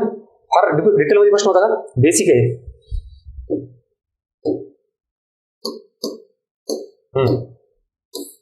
हा झाला इथंच आहे. नेक्स्ट, परत योजना आणि कुठले विधान बरोबर आहे किंवा नाही, त्याचं बेसिक ऑब्जेक्टिव्ह. तुम्हाला योजनेबद्दलचे काही मुद्दे माहिती पाहिजे. नेक्स्ट, काय इथं उद्दिष्ट. सेम तसंच परत ती कोणासाठी नेमकी काय, ती योजनेचं काय उद्दिष्ट आहे? हा सेम काय इथं आता हे वेगवेगळ्या योजना आहेत, ती कशासाठी आहे, काय आहे? तुम्हाला तो एरियाच माहिती पाहिजे ना. बेसिक डिमांड आहे योजनेबद्दलची. परत पेन्शन संबंधित आता इथं उद्देश याच्यात दिलाय की जी एखादी योजना आहे ती कशासाठी, आणि परत टार्गेट ग्रुप कोण आहे नेमकं. ही योजना जी लागू केली जाते श्रमयोगी मानधन योजना, ती कोणासाठी आहे, कोणत्या कामगारांसाठी आहे. हा, परत सुरुवात वर्ष आलं बघा इथं, आणि त्याची परत बेसिक इन्फॉर्मेशन. प्रधानमंत्री कशासाठी सुरू केली, काय आहे, ऑब्जेक्टिव्ह आहे ना, कळते का काय चाललंय ते. योजनेमध्ये तुम्हाला डिमांड काय, हा काय विचारलंय, वर्ष. त्याच्या आधी ऑब्जेक्टिव्हवर भरपूर प्रश्न झाले. परत काय, कुठली परीक्षा झाली, राज्यसेवा. त्याच्यामध्ये ही योजना एरिया कळाला का. तरी हे मी 3-4 वर्षांचं घेतलं रिसेंटली, खूप मागचं घेतलं तर अजून भरपूर निघू शकतं याच गोष्टीचं, पण रिसेंट ट्रेंड तुम्हाला कळावा म्हणून ते घेतलेलं आहे. आता कंबाईन टॉपिक तोच. हा काय सेम हे एक प्रोग्राम आहे, ते खाली दिले ऑब्जेक्टिव्ह कशासाठी तयार करण्यात आलेला आहे. उज्ज्वल डिस्काम आश्रम काय कोणी सुरू केलेलं आहे. आता याच्यात फक्त सरकार विचारले, केंद्र सरकारची का राज्य सरकारची, फार डिटेल मध्ये प्रश्न आहे का, बेसिकच आहे ना, कुठलं राज्य का केंद्र सरकार आहे. हा परत हे एक विविध कार्यक्रम योजना. आता याच्यात काय केलेलं आहे, मर्ज एकत्रित योजना कुठल्या केलेल्या आहेत, बेसिकच आहे. आपल्या पंचवार्षिक योजनेमध्ये तुम्ही बघा सगळ्या योजना आहेत सुरू झालेल्या आहेत, पण जसं जसं पुढे सरकलो आपण तसं तसं 2-2, 3-3 योजनांचं मर्जिंग करून काय केलंय, नवीन एक योजना तयार केलेली. इथं तर पूर्ण काय केलेलं आहे, सुरू म्हणजेच इयर, परत वेगवेगळ्या योजना सगळ्या. आता हे जरा थोडा टार्गेट किंवा फॅक्ट्स विचारले, एखाद्याची अचिव्हमेंट क्वचितच आहे. याच्या आधी मॅक्झिमम प्रश्न कशावर होते, सुरुवात कधी झाला आणि ऑब्जेक्टिव्ह आहे. एखादा असा येईल ना सगळेच टॅकल होतील असं काही नाही. MG नरेगा फॅक्ट्स आहे बेसिक. परत इयर विचारले, परत सुरुवात हे सुरू, एरिया बघा आयोगाचा योजनेबाबत. भारत निर्माण बेसिक ऑब्जेक्टिव्ह, तुम्हाला त्याची बेसिक पिलर माहिती पाहिजे. अर्थनीतीवर आता आपल्या टेलिग्राम चॅनलवर टाकले होते बघा, बघितले कोणी, इमेज टाकतोय आपण. त्या योजनेचे काही पिलर्स, काही महत्वाचे फॅक्टर्स असतील ना, क्विक रिव्हिजन म्हणून, म्हणजे तुम्हाला एकाच इमेजमध्ये कळेल की ती योजना, त्याचे बेसिक पिलर्स, असे प्रश्न टॅकल होतील त्याच्यामध्ये. येस, चलो. So this is all about combine आणि राज्यसेवा याच्या संदर्भात इकॉनॉमिक्स. मी जस्ट एक काही टॉपिक घेतले, आता असं करत बसलो त्याच्यावर एक सेपरेटली 2-3 तासाचं लेक्चर होईल. आणि आपला आजचा जो काही सेमिनारचा भाग आहे तो हा तुम्हाला सोल्युशन मिळाला पाहिजे, इकॉनॉमिक्स संदर्भात काय करायचं. इथपर्यंत आयडिया क्लिअर झाली. खूप आयडिया ज्या आहेत त्या आता हळूहळू इम्प्लिमेंट होतील. तुम्ही फक्त टचमध्ये राहा. आपलं टेलिग्राम चॅनल पण आहे, युट्यूब चॅनल आहे, आणि आता तुम्हाला लेक्चर पण लक्षात आला. याच्यासाठी तुम्हाला ह्या गोष्टी 2 महिने 3 महिन्यानंतर करून काय फायदा आहे का, पुन्हा फक्त पश्चातापात राहतो. हे काय असेल ते आत्ताच आहे आणि डायरेक्शन चेंज करताय. चलो, इथपर्यंत काय विचारायचं कोणाला सांगा, बोला. किती वर्षाचे म्हणजे अशा भरपूर साऱ्या योजना की ज्या मागे म्हणजे योजना करत गेले तर भरपूर मोठं PDF तयार होऊन जाईल. अशा कोणत्या योजना फोकस करायला, त्याच्यामध्ये काय एक सोल्युशन सांगतो तुम्हाला. आपण ज्या करंट मधल्या योजना करतोय, बजेट सर्वे तो पार्ट असतो. जुन्यामध्ये पंचवार्षिक योजनेकडे जायचं. पंचवार्षिक योजना तुम्ही करताच आहे ना, बस त्याच्या वेळेस योजना करा, बाकी त्याच्या पलीकडे नका जाऊ. तसं बघायला गेलं तर तुम्ही मग HRHRD झालं, राज्यसेवा मेन्स, तिकडे योजना खूप जास्त आहेत ना. तुम्हाला जनरली पंचवार्षिक योजना करताना जे काही योजना दिसतील तेवढ्या करा, त्याच्यात सुरुवात आणि ऑब्जेक्टिव्ह मोर दॅन सफिशियंट. समजा फॉर एक्झाम्पल टोटल योजना जवळपास एक 60ची लिस्ट आहे, तर तुम्ही त्यातल्या पहिल्या किंवा टॉपच्या ज्या आपल्याला माहिती आहेत त्या 30 टार्गेट करा. त्याचं ही लिस्ट म्हणून म्हणलं तुम्ही काय करा, आता तुमचं कन्फ्युजन साहजिक आहे, विद्यार्थी म्हणून तुम्ही किती योजना करणार, त्याचे इनपुट्स हे आपल्या टेलिग्राम चॅनल मिळतील. पूर्ण राज्यसेवेची एक लिस्ट काढलेली आहे आपण योजनेची, आतापर्यंत किती विचारलं आहे, आणि कंबाईनची पण आता इथून पुढे येईल तुम्हाला, हे इनपुट्स मिळून जाईल. आणि आलेल्या योजना तरी फोकस करा ऍटलिस्ट. ठीक आहे, अजून काय डाऊट, क्लिअर. डाऊट नसण्याची 2 कारणं असतात बघा. एक म्हणजे काहीच नाही कळालं, दुसरं म्हणजे सगळं कळालं. कुठल्या कॅटेगरीत नक्की गुड. आता घ्या टॉपिक. एक्झॅक्टली इकॉनॉमिक्समध्ये कुठलंही तुम्ही बुक घेतला तर त्यात एक जवळपास 30चा आकडा आहे बघा टॉपिकचा. 30 क्वेश्चन्स तुम्हाला दिसून येते त्यातले. मग आता इथून पुढे फोकस काय करायचे तर त्याच्यासाठी मी 3 गट केलेले आहेत. हे नोट डाऊन केलं तरी चालेल तुम्ही. हा पहिला गट जो बेसिक वाला आहे, हा दुसरा आणि हा तिसरा. ह्याला प्रायोरिटी म्हणला तरी चालेल तुम्ही, प्रायोरिटी. किंवा आता आपण जे करतोय ना ते काय करतोय, प्रिलिमचे टॉपिक कुठले, मेन्सचे टॉपिक कुठले, तुम्हाला काय करायचं नेमकं, आणि दोघांचं कॉमन कुठले. आता तुमच्या समोर काय प्रश्न आहे, सर प्रीचे टॉपिक करायचे की मेन्सचे करायचे, असे कुठले आम्हाला कळत नाही. नेमकं प्रीलाच टॉपिक कुठले हे पण नाही माहिती. त्याच्यात तुम्हाला परत 2 गोष्टी आल्या, राज्यसेवा प्री आणि कंबाईन प्री. हे काय, मेन्सचं तर सोडूनच देऊ आपण, तात्पुरतं बाजूलाच ठेवा. पण सर या दोघांचं तरी आम्हाला सांगा काय करायचं नेमकं. तर त्याच्यासाठी 3 कॅटेगरी आहे इथं. पहिली कॅटेगरी फर्स्ट प्रायोरिटी. तुम्हाला जर रिझल्ट काढायचं असेल ना तर इकॉनॉमिक्समध्ये सब्जेक्टची डिमांड आहे कन्सेप्च्युअल क्लिअरिटी. म्हणून इथं बेसिक टॉपिक करायचे सगळे. बेसिक टॉपिकमध्ये काय येतं ते मायक्रो इकॉनॉमिक्स काय, मॅक्रो इकॉनॉमिक्स काय, सूक्ष्म समग्र अर्थशास्त्र, बेसिक अंडरस्टँडिंग माहिती पाहिजे तुम्हाला. तुम्हाला सर हे मेन्सला आहे ना, इकडे कसं काय, ठीक आहे ना. डिटेलमध्ये सूक्ष्म समग्र जे आपल्या इकॉनॉमिक्स गाईडच्या पुस्तकात तुम्ही बघित असाल, अख्खा टॉपिक डेडिकेट केलाय त्याला मी. तेवढं न करता तुम्हाला एक साधा प्रश्न आला, जीडीपी राष्ट्रीय उत्पन्न. आयोगाचा प्रश्न आहे, माझा नाहीये. दिस इज युअर PYQ. राष्ट्रीय उत्पन्न ही संकल्पना खालीलपैकी कशा संबंधित आहे. खाली आयोगाचे ऑप्शन आहेत, समग्रलक्षी अर्थशास्त्र, सूक्ष्मलक्षी अर्थशास्त्र, आणि अजून काहीतरी ऑप्शन टाकलेत त्यांनी 2. कुठला पार्ट आहे. एवढं तर अंडरस्टँडिंग पाहिजे ना. एवढ्यासाठी तर तुम्हाला कळायला पाहिजे की मायक्रो इकॉनॉमिक्स काय आणि मॅक्रो इकॉनॉमिक्स काय. म्हणून ही प्रायोरिटी तर बेसिक अंडरस्टँडिंगसाठी. नेक्स्ट परत तुम्हाला अर्थव्यवस्थेचे प्रकार, भांडवलशाही, समाजवादी, मिश्र अर्थव्यवस्था हे माहिती पाहिजे. तुम्हाला सर हे पण डायरेक्टली कधीच प्रश्न बघितले नाही. थांबा तेच सांगतो मी, काहीतरी सांगतो याच्या मागे उद्देश आहे. इथं तुम्ही राष्ट्रीय उत्पन्नासोबत मी जोडून दिली त्याची लिंक. दुसरी लिंक इथे जोडून देतो, LPG पॉलिसी 1991चं आर्थिक धोरण. आपण म्हणतो 1991 नंतर भारतीय अर्थव्यवस्था मुक्त अर्थव्यवस्थेकडे वाटचाल करते, भांडवलशाही अर्थव्यवस्थेकडे वाटचाल करते. म्हणजे नेमकं काय हे कळण्यासाठी काय करावं लागतं तुम्हाला, समाजवादी अर्थव्यवस्था, भांडवलशाही अर्थव्यवस्था ही नेमकी काय असते तर लक्षात येईल. 1947 ते 1991 काय होती भारतीय अर्थव्यवस्था, किंवा क्लोज्ड इकॉनॉमी म्हणतो आपण त्याला, बंदिस्त इकॉनॉमी म्हणतो. सरकारचे बंधन, निर्बंध, हस्तक्षेप खूप जास्त होते. कधीपर्यंत, 1991 पर्यंत. तिथून आपण मग धोरण बदललं आणि चेंज केलं. मग सरकारचा हस्तक्षेप, नियंत्रण कमी, म्हणजेच मुक्त अर्थव्यवस्था. Basic understanding clear.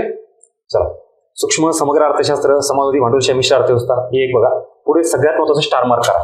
जे आता तुम्हाला फक्त कंबाईन करणारे जे आहेत ना ते म्हणतात ना सर आम्हाला तेवढंच सांगा, आता गेलं ते सगळं कंबाईन वगैरे काही नाही. हे जे सांगतो टॉपिक ना हे इथं पहिल्या कॅटेगरीच्या, त्याला स्टार मार्क करा. आर्थिक वाढ, आर्थिक विकास. तुम्हाला प्रश्न आहेत बरं का आता. हे पहिले कंबाईनला नव्हते, प्रीला म्हणतोय मी. मानव विकासावर प्रश्न होता बघा कंबाईनला.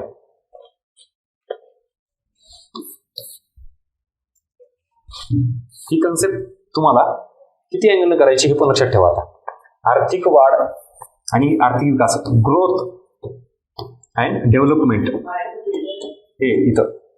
मग आता हे ग्रोथ अँड डेव्हलपमेंट काय, दोघात फरक माहिती पाहिजे. त्याच्यावर प्रश्न, आर्थिक वाढ, आर्थिक विकास म्हणजे काय. इथपर्यंत थांबतो आपण. ह्याच्या पुढे बायफर्गेशन कधी केलंय का, सेपरेटली. विकास ही ब्रॉड कन्सेप्ट आहे. ह्याच्यात काय येतं माहिती का तुम्हाला, मानव विकास, त्याच्यानंतर शाश्वत विकास, त्याच्यानंतर सर्वसमावेशक विकास. ह्याच्याकडे आयोगाची वाटचाल चालू आहे. आपल्याला फक्त एवढंच कळतं सर इथं आर्थिक वाढ करायचं, विकास करायचं, संपलं. आणि तुम्हाला राज्यसेवेला जे मी डिकोड करून दिले बघा, समावेशन. राज्यसेवेवाले फार परेशान असतात, सर हे काय, इन्क्लुजन काय. सेपरेट युट्यूबला आपल्या अर्थनीतीच्या व्हिडिओ बनवला आहे, तेवढाच पॉईंट डिकोड केलाय मी. इन्क्लुजन म्हणजे काय. सो समावेशन याचा अर्थ, आपण जर देशात विकास साध्य करत असाल पण त्या विकासाच्या प्रक्रियेमध्ये बराच असा ग्रामीण भागातील लोकसंख्येचा गट बाजूला राहिलेला आहे. महिला त्याच्यामध्ये विकासाच्या प्रक्रियेत नाहीये, किंवा काही अपंग व्यक्ती असतील, किंवा अजून काही कुठल्या घटकाचं दुर्लक्षित आहे ह्याच्यात नाहीये. हे काय म्हणायचं, एक्सक्लुजन म्हणायचं. आपल्याला काय करायचंय, इन्क्लुजन करायचंय. हा शब्द आहे सर्वसमावेशक. तुम्ही केलेला विकास हा काय असला पाहिजे, सर्वसमावेशक. नुसता शहरात नाही तर ग्रामीण भागात पण झाला पाहिजे, फक्त पुरुषातच नाही तर स्त्रीमध्ये पण झाला पाहिजे, जेंडर वाईज पण. ठराविक प्रदेशच पुढे गेले पाहिजे नाही. तुम्ही बघा भारतातील काही राज्य आहेत तेच विकसित आहेत, जसं की आपलं महाराष्ट्र, गुजरात, कर्नाटक विकसित बनतो ना. What about UP, Bihar, north ईस्टकडे काय, त्याला म्हणजे प्रादेशिक विषमता. मग हे सगळं समावेश करून घ्यायचं ना. मग आर्थिक, प्रादेशिक, लिंग अशा सगळ्या गोष्टी विचारात घेऊन ज्याला विकास करताय दॅट इज कॉल्ड ॲज सर्वसमावेशक विकास. आणि हा तुमचा सर्वसमावेशक विकास म्हणजेच राज्यसेवेचं इन्क्लुजन. आणि याच इन्क्लुजनचा संबंध तुम्ही नंतर आमच्या कंबाईनला कसा आहे तर तिकडे पण येतो. ह्याच्यामध्ये तुम्हाला प्रश्न येतात सगळे दुसरं तिसरं काही नाही. गव्हर्नमेंट स्कीम ह्याला स्टार मार्क करा किंवा ऐकू बघा मी काय म्हणतो ते यांना कळलं. इव्हन राज्यसेवावाले घ्या आणि कंबाईनवाले घ्या. जेवढ्या योजना आहेत ना सगळ्या योजना म्हणजे तुमचं काय राज्यसेवेचं समावेशन आणि कंबाईनवाल्यांना सर्वसमावेशक विकास किंवा विकास या कॅटेगरीमध्ये. अल्टिमेटली आपल्याला करताना आता ऍज अ स्टुडंट म्हणून तुम्हाला काय करावं लागणार आहे. Economic growth, economic development, human development, sustainable development आणि इन्क्लुजन डेव्हलपमेंट किंवा इन्क्लुजन सगळं कळालं का. हा सगळा भयानक पार्ट आहे. याच्यावर किमान एक प्रश्न असतो डायरेक्टली किंवा इनडायरेक्टली. हे आतापर्यंत आपण काय बघितलं सगळं बेसिक बघितलं. बेसिक इकॉनॉमिकची ही डिमांड आहे.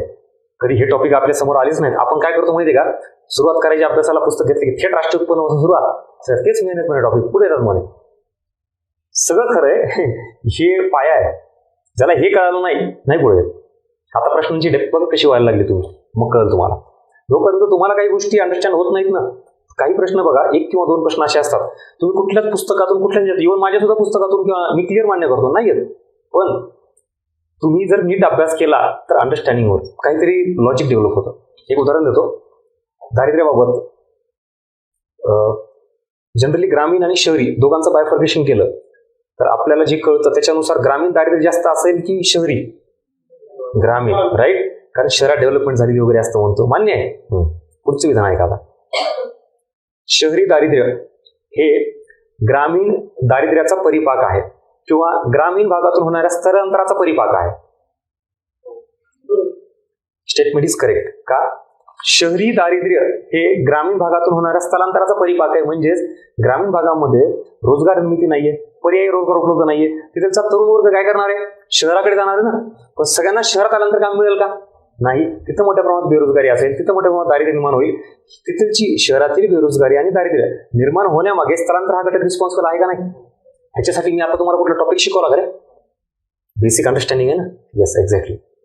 हे तुम्हाला तुमच्या अभ्यासावरून कळतं आणि मग अशा प्रश्नांचं उत्तर द्यायला लागतं. हे असे प्रश्न तुम्ही टॅकल केले कितीतरी लीड तुम्ही तोडणार आहेत. शेकडो हजारो मुलांना जागेवर मागे टाकणार तुम्ही का, कारण हा प्रश्न सगळ्यांना टाकायला होईल का नाही. ज्यांना ही डेप्थ माहिती, अभ्यास आहे, कन्सेप्च्युअल क्लिअरिटी आहे, तुम्ही टॅकल करू शकता. झालं ना. लीड तोडा. आपण लाखात तुम्हाला कशात यायचंय, हजारात यायचंय मेन्ससाठी. मेन्सची लीड तोडायला किती द्यायचंय, शेकडो मध्ये यायचंय, 100त यायचंय. Got it. हे असं आहे एकंदरीत सगळं. चला बेसिक. आता पुढं सेकंड कडे जाण्याच्या ऐवजी थर्ड कडे येऊ डायरेक्ट. आजपर्यंत ज्या गोष्टी केल्या नाहीत त्या लक्षात आल्या तुमच्या समोर की हे करणं अपेक्षित होतं. मोस्ट प्रायोरिटी पहिली इथे. आता लास्ट प्रायोरिटी जे ऍक्च्युली तुम्हाला प्रीला किती क्वेश्चन्स आहेत मला तुम्ही सांगायचं. चला घ्या इतरचे टॉपिक घ्या. सहकार टॉपिक सांगा मला किती क्वेश्चन्स असतात. सहकाराच्या समित्या, सहकाराची तत्व आणि मेन्सला जा. राज्यसेवा मेन्स पण घ्या आणि कंबाईन मेन्स पण घ्या. प्रश्न असतात. म्हणजे सहकार हा टॉपिक प्युअरली कोणाचा आहे, मेन्सचा आहे. प्रीला जरी प्रश्न आला तर तो कशा अँगलने येतो, करंटच्या अँगलने. एखादी सहकारी संस्था आरबीआयने काय ऍक्शन घेतली, बंद झाली, काय झालं तसं, किंवा सहकार कायदा, घटनादुरुस्ती, तो पॉलिटिक्स अँगल झाला ना. कोर सहकार टॉपिक हा कुठे आहे, मेन्सला आहे. हे आपल्याला कळत नाही, आपण उगाच ओझं घेऊन जातो. म्हणजेच तुम्हाला आता मी म्हणत नाही स्किप करा, ऍक्च्युली प्रायोरिटी जी टॉपिक आहेत ना ते करा. वेळ भेटला तुम्हाला, बऱ्याच जणांना असं वाटलं की सर माझं आता सगळं झालंय, मला वेळ आहे, घ्या ना सहकार पण करा, काही इश्यू नाही. पण शक्यतो आता तुम्ही जर प्रीचं टार्गेट करत असाल तर हे काय करायचं, लास्ट प्रायोरिटी ठेवायची. नेक्स्ट एक जरा सहकार. दुसरा घ्या कृषी अर्थशास्त्र, ऍग्रिकल्चर. हा सुद्धा मेन्सचाच टॉपिक आहे प्युअरली. प्रीला तुम्हाला कृषीवर प्रश्न येतात का, येतात. मग त्याचाही वेगळा अँगल आहे. राष्ट्रीय उत्पन्नात कृषी क्षेत्राचा वाटा स्वातंत्र्याच्या वेळी सर्वाधिक होता का? येस. आत्ता सर्वाधिक आहे का? नाही. आत्ता सर्वाधिक कोणाचा आहे? सेवा क्षेत्राचा आहे. मग जीडीपी मधील कृषी क्षेत्राचा वाटा कमी जास्त तीव्र गतीने वाढतोय, तीव्र गतीने कमी होतोय, असे प्रश्न आहेत का? वाचण्यात आलेत का? PYQ मध्ये हे प्रश्न आहेत. आता तुम्ही रोजगाराबाबत बघा. रोजगारातील सर्वाधिक वाटा कोणत्या क्षेत्राचा आहे? कृषी क्षेत्राचा आहे, उद्योग क्षेत्राचा आहे, असा एक अँगल येतो. म्हणजेच कृषी क्षेत्र तुम्हाला आहे ना प्रीला, मी कुठं नाही म्हणतोय, पण जीडीपीच्या अँगलनी, रोजगाराच्या अँगलनी, बेरोजगारी प्रामुख्याने ग्रामीण भागात कुठल्या प्रकारची बेरोजगारी दिसून येते? छुपी बेरोजगारी. कृषी क्षेत्रात प्रामुख्याने कुठली बेरोजगारी दिसून येते? छुपी बेरोजगारी, हंगामी बेरोजगारी आहे का नाहीये? हे कृषीला टच झालं का नाही? बरं, पुढचं अजून सांगतो. पंचवार्षिक योजना. पहिल्या पंचवार्षिक योजनेचा मुख्य भर कशावर होता? कृषी क्षेत्रावर होता. मग परत दुसऱ्या पंचवार्षिक योजनेत, तिसऱ्या पंचवार्षिक योजनेमध्ये कृषीचं काहीतरी रिलेव्हन्स आहे का नाही? हे तुम्हाला इकॉनॉमिक्सच्या अँगलने कृषी अपेक्षित आहे, जे आज आपल्याला आजपर्यंत माहितीच नव्हतं. आपण ब्लाइंडली कृषी करतो. आणि मला कृषीचे प्रश्न असे दाखवा, इकोच्या त्या सेटमध्ये म्हणतो, जे 15चा सेट असतो, सलग प्रश्न विचारता येतो ते. मृदेचे प्रकार, जांभी मृदा, खडकाळ मृदा, असे प्रश्न असतात का रे भूगोलात? म्हणजे हे तिकडं. त्याच्यानंतर पीक पद्धती, भूगोल, कोर कृषी, गाई म्हशीची जाती विचारलेल्या असतात तुम्हाला, कोर कृषी. आता कळाला का डिफरन्स ऍग्रिकल्चर इकॉनॉमिक्स मधलं आणि जिओग्राफी मधलं, किंवा कोर ऍग्रिकल्चर आणि इकॉनॉमिक्स ऍग्रिकल्चर? बस ही जे ना बाउंड्री ही न कळाल्यामुळे आपल्याला ऍग्रिकल्चर आपण करत नव्हतो, किंवा काय करतो हे कळत नव्हतं. आता कळालं का इथून पुढं? बस चला, जे आपलं कोर इको आहे त्याच अँगलने ऍग्री करायचंय. म्हणून मेन्सचा ऍग्री इथं करणं अपेक्षित नाहीये. तो कृषी अर्थशास्त्राचा पाठ नंतर होऊ. सेम उद्योग टॉपिक इथं याच्यातले सांगतो मी तुम्हाला. सहकार झाला, कृषी झाला, उद्योग. उद्योगामध्ये सुद्धा मेन्सच्या आणि प्रीच्या प्रश्नातले फरक सांगतो तुम्हाला. कोर मेन्सचा टॉपिक जो आहे त्याच्यामध्ये औद्योगिक धोरण, औद्योगिक आजारपण, सिकनेस ऑफ इंडस्ट्री म्हणतो, याच्यावर प्रश्न पाहायला मिळतात तुम्हाला सतत. राज्यसेवा बघा, तुम्हाला राज्यसेवेचा सिलेबस आणला म्हणतात तुम्ही कंबाईनला, तर मग तो फरक आहे. इकडे प्रीला काय असणार तुम्हाला? उद्योग. इव्हन राज्यसेवेला आणि कंबाईनला पण प्रीला उद्योग टॉपिक मध्ये काय असणार आहे? महारत्न कंपन्या, नवरत्न कंपन्या, मिनिरत्न कुठल्या आहेत, किंवा सेम जीडीपी मधील उद्योग क्षेत्राचा वाटा, रोजगार निर्मितीतील उद्योग क्षेत्राचा वाटा. आणि ह्याच्याही पलीकडे जाऊन जर उद्योगात तुम्हाला प्रश्न आला तर तो काय होऊ शकतो? Government scheme, startup India, standup India, Mudra Yojana, कशाची, कोणत्या सेक्टर रिलेटेड आहे? इंडस्ट्री. कळतंय? हा अँगल आहे इकडे तुम्हाला प्रीला. सेम परत इन्फ्रास्ट्रक्चर, पायाभूत सुविधा. पायाभूत सुविधा प्री आणि मेन्सचा फरक सांगतो तुम्हाला. PPP model, public private partnership. BOT, build operate transfer, build operate lease transfer, build BOLT, BOT, हे असे मॉडेल आहेत सगळे. हे मेन्सला आहे. किंवा तुम्ही आर्थिक पायाभूत सुविधा आणि सामाजिक पायाभूत सुविधा खालील कुठल्या आहेत असा प्रश्न बघा, मेन्सला आहे. प्रीला आहे का आजपर्यंत? नाही. तुम्हाला सर मग पूर्व परीक्षेला पायाभूत सुविधा नाही का? आहेत. मग पायाभूत सुविधामध्ये येतं काय आधी हे माहिती पाहिजे. त्याच्यात काय येतं तुम्हाला? वाहतूक. वाहतूकमध्ये रस्ते, रेल्वे, हवाई वाहतूक, जलवाहतूक हे येतं. मग याच्यात तुम्हाला योजनेचा अँगल अपेक्षित आहे. उडान योजना काय संदर्भात आहे? हवाई वाहतूक, सागरमाला, भारतमाला, पर्वतमाला. It is a part of infrastructure, it is a part of वाहतूक. मग ह्या योजना तुम्हाला आल्या म्हणजे तुम्हाला काय झाला? इन्फ्रास्ट्रक्चर टॉपिक आला. कुठं? प्रीसाठी. सेम इन्फ्रास्ट्रक्चर मध्ये काय येतं? एज्युकेशन, हेल्थ हे येतं ना. मग हेल्थ बाबतीतही काही आहेच ना, मुलींबाबतीत, महिलांबाबतीत ह्याच्यावर प्रश्न आहेत काही. आदिवासी काही एरिया तिकडचा टार्गेट केलाय. म्हणजेच इन्फ्रास्ट्रक्चरवर तुम्हाला प्रीला प्रश्न काय असणार आहेत? गव्हर्नमेंट स्कीम, सरकारी योजना. हा कीवर्ड लिहून ठेवा. त्या अँगलनी इन्फ्रा क्लिअर होऊन जातो तुमचा. वेगळं काही करायची गरज नाही.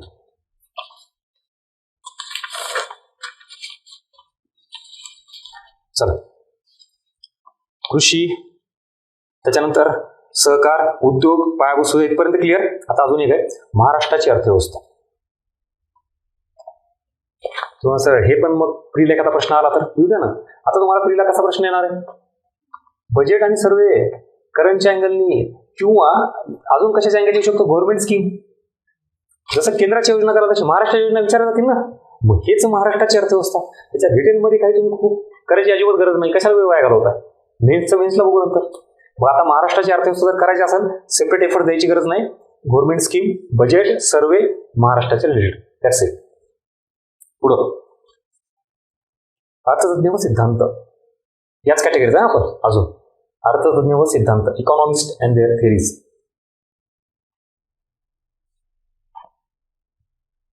हे सुद्धा मेन्सला खूप जास्त वेटेज असणारे पॉइंट आहेत.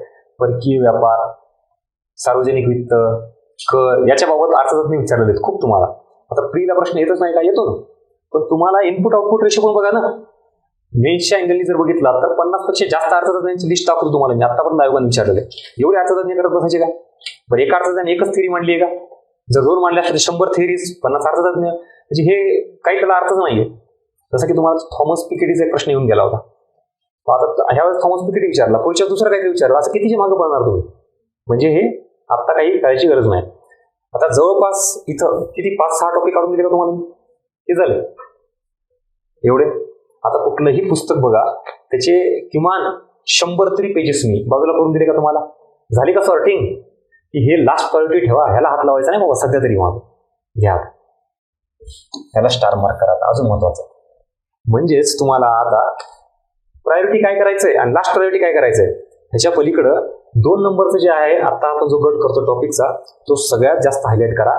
तुम्हाला राज्यसेवेला, कंबाईनला असं काही न करता तुम्ही टॉपिक म्हणून, सब्जेक्ट म्हणून फोकस करा. ह्याच्यावर डेफिनेटली प्रश्न आहेत. आणि ते टॉपिक म्हणजेच सरळ सरळ घ्या. आता सार्वजनिक वित्त, कर प्रणाली, मोस्ट इम्पॉर्टंट ना, ह्याच्यावर फोकस करायचा. आता सार्वजनिक वित्त, कर प्रणाली,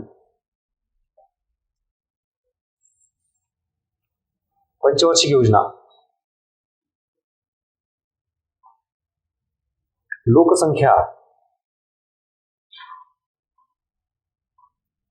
दारिद्र्य, बेरोजगारी,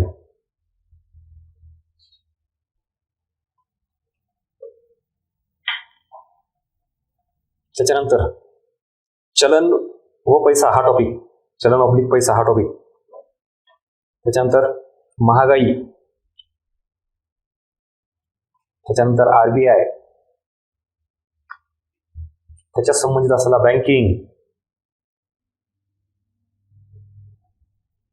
वित्तीय बाजार म्हणजेच नाणे बाजार, भांडवल बाजार. नेक्स्ट परकीय व्यापार, त्याच्या संबंधित असलेला आंतरराष्ट्रीय संघटना. परकीय व्यापार तिथंच आंतरराष्ट्रीय संघटना मेन्शन करा. आणि आंतरराष्ट्रीय संघटनेमध्ये 3 महत्वाचे आहेत. कुठले कुठले? IMF, world bank, WTO. Clear cut एखादा तरी प्रश्न यात 3 संघटनेवरून. परत त्याचं बेसिक ऑब्जेक्टिव्ह हा, नेमकं त्याचं काय कार्य आहे आणि ती कधी सुरुवात झाली, वर्ष. पुढं आर्थिक सुधारणा, LPG पॉलिसी,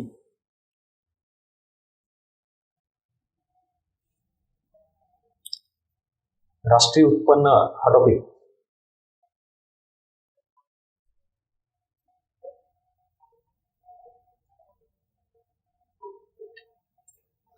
योजना. आता ह्या योजना पंचवार्षिक योजना नाही, केंद्र सरकारच्या किंवा राज्य सरकारच्या, गव्हर्नमेंट स्कीम. ठीक आहे. जमीन सुधारणा, लँड रिफॉर्म, जमीन सुधारणा, लँड रिफॉर्म. चलो, कुठला टॉपिक राहिला का आता? आता तुम्हाला शाश्वत विकास, मानव विकास आपण कुठे घेतला? ते बेसिक मध्ये घेतला ना. झालं. आता तुम्हाला कन्क्लुजन ऑफ दिस स्लाइड इथं ह्या 3 पैकी कुठलं बाजूला ठेवायचं तात्पुरतं? हे इथलचं. ठीक आहे, त्याला 2 मिनिटासाठी बाजूला ठेवा. आता तुम्हाला फोकस कुठली करायची टॉपिक? हे एवढे. एकूण जर समजा कदाचित 30 ची लिस्ट झाली असेल, त्या 30 पैकी 5 ते 6 बाजूला केले मी. 5 ते 6 बाजूला केले म्हणजे जवळपास किमान 100 पेजेस हे बाजूला केले मी. समजा एखादं 400 पानाचं पुस्तक असेल, 400 पैकी 100 गेले ना, फोकस किती जायचा? 300. आता म्हणा सर मग अजून कमी करून द्या की 200 राहून द्या की, मग कशाला एक्झाम देतो बाबा? इथं आपण कमीत कमी करायला नाही आलोय. त्यातल्या त्यात जे आहे ते करावंच लागणार ना. तुम्हाला जर पोस्ट मिळवायची असेल तर तुम्ही नाही केलं, दुसरं कोणीतरी करणार आहे. ह्याच्यापेक्षा कमी नाही करून मिळणार आता. आणि हे पण कमी करण्याचं कारण काय मी सांगतोय म्हणून नाही, आयोगाचे प्रश्न तुम्ही स्वतः बघायचे. सो आता फोकस करताना हे एवढं करा, त्याच्या बाहेर तुम्हाला लिटरली जायची गरज नाही. आता हा सगळा भाग सांगितल्यानंतर तुम्ही काय करणं अपेक्षित आहे? आयोगात किती प्रश्न येतात बरं? इको 1 15. तर 15 पैकी अजून एक चूक काय करतो आपण बघा, कितीतरी प्रश्न इझी कॅटेगरीतले असतात, काही मीडियम आणि काही कम्प्लिटली अवघड कॅटेगरीतले असतात. लो हँगिंग फ्रुट्स थेरी ही कन्सेप्ट सांगत असतो सगळ्यांना. आपलं चुकतं कुठं आहे, आपण ह्याच्यावर जास्त लक्ष देतो. सर मग इकॉनॉमिक्सला हे प्रश्न कुठून येतात, मग हे कसे टॅकल करायचे, तुम्हाला कोणी सांगितलं टॅकल करायला? स्पर्धा परीक्षा ही आपलं ग्रॅज्युएशनचं याचं नाही, 99% मिळवले, 95% मिळवले, 10वी 12वीचं, इथं कट ऑफ किती लागतो? 50% आसपास. आता थोडंफार 50-55 व्हायला लागले, हे लागले, पण 70-75 असा कट ऑफ लागला का एमपीसीचा कधीच नाही ना. ह्याच्या आधी तर 40-45च्या आसपास व्हायचा, आता तो पुढे सरकलाय. म्हणजेच आपण क्लिअर कट ह्या 15 पैकी सगळ्याच्या सगळे प्रश्न अटेम्प्ट करू शकत नाही, हे मान्य केलं पाहिजे. हे सुद्धा सांगायला डेअरिंग लागते. मी मान्य करतो, मी क्लिअर सांगतो. इव्हन आपल्या बुकमधून कशामधून 2-3 प्रश्न नसतात, हे अवघडातले 2 किंवा 3 प्रश्न. जसं की थॉमस पिकेटी आला किंवा अजून कुठला तरी इरिलेव्हंट डेटा विचारलाय मोठ्या मोठ्या रेफरन्स बुकमधून. ते मागे एक प्रश्न आला YCME मधून, तर लगेच ते सगळीकडे फिरलं, स्क्रीनशॉट सहित ॲज इट इज प्रश्न आला. मान्य आहे ना, येऊ द्या ना. आता तुम्हाला जर मी सांगितलं की YCME करा, त्याचं मटेरियल एवढं आहे, असं फक्त इको करायला गेलं तर 2 ते 3 महिने लागेल वाचायला. बरं, एकदा वाचल्यावर किती कळालं हे पण मुद्दा येतो. म्हणजे परत वाचा, परत 2 महिने घाला, फक्त इकोच आहे का, दुसरं नाही का? बरं, एवढं सगळं करून मान्य आहे, परत परीक्षेला गेला. आता आयोगाने YCME टार्गेट केलं, आता इग्नू टार्गेट केलं, जा आता इग्नूच्या मागं. पुन्हा टार्गेट केलं पुणे युनिव्हर्सिटी, पुन्हा कोल्हापूर युनिव्हर्सिटी. मग तू इकॉनॉमिक्समध्ये PhD करत बस, एमपीसी ठेव बाजूला. ही रियालिटी सुद्धा सांगितली पाहिजे आणि आपणही मान्य केली पाहिजे. ॲज अ टीचर म्हणून मी क्लिअर कट सांगतो, हा जो एरिया आहे ना, हा आयोग नेहमी फ्लक्च्युएट करतो. सतत काही ना काही विचारलं जातं ते. आता आपण आउट ऑफ बॉक्स म्हणून, आउट ऑफ सिलेबस म्हणण्यापेक्षा आउट ऑफ बॉक्स, तो आयोगाचा अधिकार आहे, असू द्या, तिथं आपण काय करायचं नाही. या इकडं आता जवळपास 12ची रेंज लिटरली सांगतो, ही कम्प्लिटली आपली असते. त्याच्यातही 10 तर क्वेश्चन्स सरळ तुम्ही सॉल्व्ह करायला पाहिजे. इझी आणि मिडियम कॅटेगरी म्हणतो. म्हणून ते आवर्जून त्या बॅच बद्दल किंवा युट्यूबचे लेक्चर जरा बघा. आयोगाचे प्रश्न घेऊन सांगितले, असं मी हवेत नाही बोलतोय की असे प्रश्न आहेत. अरे राज्यसेवेला प्रश्न, LPGचं लॉंग फॉर्म, किंवा ते पंतप्रधान कोण होते, वित्तमंत्री कोण होते, DBTचं लॉंग फॉर्म, किंवा तेंडुलकर समितीनं दारिद्र्याच्या अहवाल कधी सादर केलाय, 2009ला. काय हे प्रश्न फार डेप्थ आहे का? हाईट सांगू का? हाईट, पंचवार्षिक योजनेचा कालावधी विचारलाय, तो प्लॅन हॉलिडे, हे प्रश्न आहेत तुमचे. ह्या प्रश्नांकडे काय, जे जेवढं इझी आहे, जे सोपं आहे ना, ते तुमचं चुकताच कामा नाही. पण तिथं आपण कन्फ्युज असतो. त्यासाठी पण डेमो ठेवलाय, थांबा जरा, आज पूर्ण ट्रान्सफॉर्मेशन करून जा. आपण चुकते कुठं नेमकं. सो इझी आणि मीडियम मध्ये तुमचा एक सुद्धा प्रश्न चुकायचा अधिकार नाही ॲज अ स्टुडंट म्हणून. इकडे मान्य आहे, इकडे तुम्ही हात नाही लावलात तरी, चुकलात तरी सोडून द्या. इथं सगळ्यांना जड जाणार आहे, इथं नाही. जिथं सगळे बरोबर असतात तिथं जर आपण चुकलो स्पर्धेतून, जागेवर बाहेर पडलो, जागेवर. हा इकडचा इझी आणि मीडियमचा. एकदा फक्त प्रश्नपत्रिका बघा आणि मला सांगा. इव्हन आता मुख्य परीक्षा टफ होती, सगळं मान्य होतं. प्रूफ सहित आपल्या टेलिग्रामला टाकलेलं आहे. आपल्या इकॉनॉमिक्स गाईडमधून किती प्रश्न आले किंवा टीचिंगमधून काय झालंय, एवढ्या मोठ्या वादळातून, एवढ्या टफ लेवलमधून आपण 6चा आकडा घातलाय. आता असं नाही याचा अर्थ की आयोग आपण फॉलो करतो, अजिबात नाही. आम्ही आयोगाला फॉलो करतो उलट, म्हणून तर जवळपास पोहोचतोय ना. 10 पैकी 6 प्रश्न आणि बाकी गटकला, राज्यसेवेला सगळं तिथे रेफरन्स टाकलंय. GSTIची मेन्स झाली आत्ताची, 55 क्वेश्चन, शेवटची ती मेन्स जुन्या पॅटर्नची, तिथे सुद्धा रिफ्लेक्शन आहे. याचा अर्थ काय की कुठंतरी आयोगाचं अनालिसिस हे मी केलेलं आहे आणि ते थोडंफार तुम्हाला दिसतंय, एवढं येतोय. 100% मॅच होणं पॉसिबल आहे का कोणाला? नाहीच आहे. किमान एवढ्या लेवलला खेळा आणि पुढे जा. ह्याच्यात आत्ता जे टॉपिक सांगितले तेवढे फोकस करा. मिनिमम एवढी रेंज आपण अचीव करू शकतो. बाकी याच्यानंतर बघू पुढं. हा झाला टॉपिकचा आणि मिनिमम मार्क्सचा.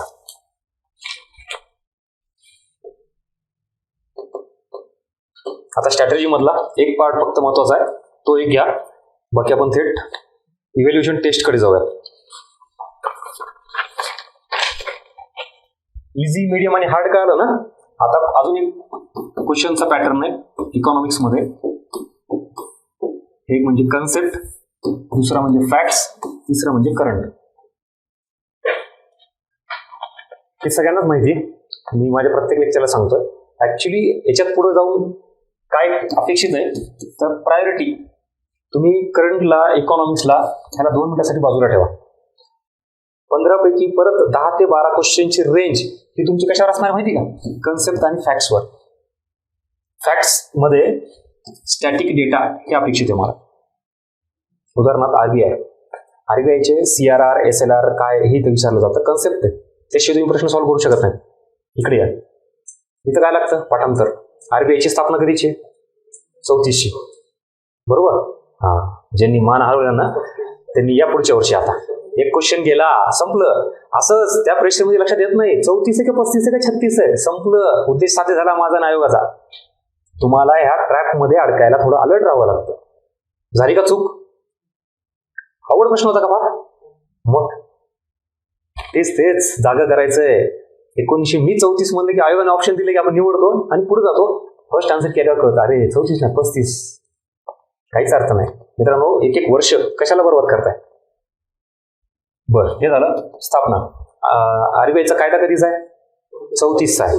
बरं, समिती कुठली आहे? यंग हिल्टन आयोग, बरोबर. राष्ट्रीयकरण कधी झालंय आरबीआयचं? आता काय तरी स्लोली सांगतात, कॉन्फिडन्स नाहीये. काय फायदा ना? 1949. माझा सांगायचा उद्देश तुमच्यावर पोहोचला का? आपण जर या फॅक्च्युअल डेटाबाबत कन्फर्म नसेल, 19-20 असेल तर आयोगाला तेच पाहिजे. आता मागच्या काही वर्षांपासून तुम्ही आयोग बघा, 4-5 वर्षांचं ऑब्झर्वेशन केलं तर हे जे ऑप्शन फार क्लोज टाकतं. क्लोज. अगोदर तसं नसायचं. क्लिअर कट तुम्ही म्हणायचं अरे आरबीआय स्थापना 35ला आहे, दुसरा ऑप्शन 85चा, तिसरा 1995ला. आता झाली का आरबीआय स्थापना? नाही ना. हे कळायचं की हाच उत्तर पर्याय म्हणून. आता नाही, आता आयोगाचे पर्याय 1933, 34, 35, 36. तुम्हाला जिथं कन्फ्युजन आहे का तिथंच पर्याय. करा काय करायचं आता. मग ह्याच्यामुळे इथं कन्सेप्ट आणि फॅक्ट्स दोन हातच्या गोष्टीत करा. हे बदलणार आहे, हे तुम्हाला स्थिर राहत नाही. आणि त्यासाठी पण आपलं इकोचं बजेट आणि सर्वेवर पुस्तक आहे किंवा लेक्चर्स आहे, तुम्हाला इनपुट्स मिळतील, याची काळजी करू नका. ह्याच्यावर कमांड आणा तुम्ही, कारण ह्याचा आवाका फार मोठा आहे. हे तुमच्या आवाक्यात नाहीये. तुम्ही इथं फार मोठ्या गोष्टी करणं अपेक्षित पण नाहीये. इथं कन्सेप्ट आणि फॅक्ट्स. आता इथं झाल्यानंतर एक लक्षात घ्या, ह्याचा एरिया कळाला का? उदाहरण अजून देतो तुम्हाला. चला, SBI ची समिती सांगा मला. स्टेट बँक ऑफ इंडिया स्थापन करण्याची शिफारस कोणत्या समितीने केली? नरसिंह समिती. मला माहिती आहे, माझ्याकडे काय बघताय? एडी गोरवाला समिती आहे का? वाटल्यासारखं वाटतंय का? हा, पर्यायमधून आले. ठीक आहे, ही झाली SBIची. नाबार्डची नरिमन समिती, बरोबर, राईट. वा, झालं. हा जो आहे ना तुमच्यात आणि आयोगामधला गॅप आहे, मला भरून काढायचा आहे. बरं, असंच आहे बघा. आता तुम्ही जे नाव घ्यायला तर सगळे तुम्हाला नाबार्ड ओळखीचं आहे का रे? आहे. SBI ओळखीचं आहे का? आहे. आता ज्या समित्यांची तुम्ही नाव घेतले ना, कोणी म्हणते गाडगे, कोणी म्हणते नरिमन, कोणी अजून काय काय सांगितले, समिती सुद्धा ओळखीचे आहेत ना. हेच तर फरक आहे ना. मग पास होणाऱ्यामध्ये आणि तुम्ही कन्फ्युजन राहणाऱ्यामध्ये हा डिफरन्स आहे. त्यांनाही माहिती असते, तुम्हाला माहिती असते. फरक काय माहिती आहे का? त्यांना परफेक्ट माहिती असते, तुम्हाला अर्धवट माहिती आहे.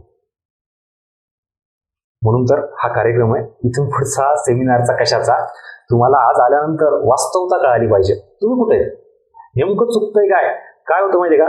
सर्व जनरल सांगणं तुम्ही चुकतायत रे, तुमच्या चुका होत आहेत रे, असं नाही. चुकतायत ना, कुठं चुकतायत हे बघा, इथे चुकतायत, चल करेक्ट कर, हो पुढं. आलं लक्षात? म्हणून हे झालं फॅक्ट्स बाबत. परफेक्शन 19-20 नकोच आहे. या इकडं आता कन्सेप्टला. कन्सेप्टमध्ये अंडरस्टँडिंग, ऍप्लिकेशन आणि इंटरलिंकिंग 3 गोष्टी आहेत. नुसती संकल्पना समजणं म्हणजे प्री पास होणं नाही. राज्यसेवा किंवा कंबाईन ते तर लागणारच आहे अंडरस्टँडिंग. जसं की उदाहरण CRR, कॅश रिझर्व्ह रेशो. काय याचा अर्थ? आयोगाचा प्रश्न पण आहे बघा. व्यापारी बँकांनी स्वतःकडील असलेल्या रोख एकूण पैशापैकी रोख रक्कम ही आरबीआय ठेवायची. त्याला काय म्हणलं जातं? खाली ऑप्शन आहे तुम्हाला. CRR, SLR, bank rate, repo rate. Basic concept understanding आहे. बरं, नाही आरबीआय कडे ठेवलं CRR. क्लिअर? बरं, कन्सेप्ट क्लिअर झाली तुमची, मान्य आहे. चला, आता पुढचा प्रश्न आहे. एवढ्यावर आपण खुश होतो, सर मला इकॉनॉमिक्स खेळायला लागलं, जमतंय मला. पुढे आता जर अर्थव्यवस्थेमध्ये महागाईची परिस्थिती असेल तर आरबीआय CRR कमी करतं. Statement correct or wrong? भयान शांतता. ही तिथं अपेक्षित नाही, एवढा वेळ नाहीये. तुम्हाला जर बघितला त्यातल्यात कंबाईनला तर फार मोठी लढाई आहे वेळेची. राज्यसेवेला तर ठीक आहे, किती तास असतो राज्यसेवेला? तिथे थोडा तरी विचार करू शकतो. कंबाईनवाल्यांनी तर अजिबात नाही. असं विचार करत बसले की जो क्वेश्चन 20-25 सेकंदात सुटायला पाहिजे तर 50 सेकंद खातो, म्हणजे दुसरा एक प्रश्न खातो. आयोगाला तेच पाहिजे ना. तुम्ही इथंच राहा. शेवटी पुन्हा कळतं वेळ कमी, 15 प्रश्न राहिले माझे सॉल्व्ह करायचे. झालं, मग धर गोल, मग बीपी वाढणार, टेम्परेचर वाढणार, त्यात उत्तर चुकणार, आणि त्यात पुन्हा असं घरी आल्यावर कळतं अरे शेवटचे प्रश्न जास्त सोपे होते का हे सगळं. म्हणून इथं तुम्ही अंडरस्टँडिंगला आहेत, ऍप्लिकेशनला कमी पडले ना.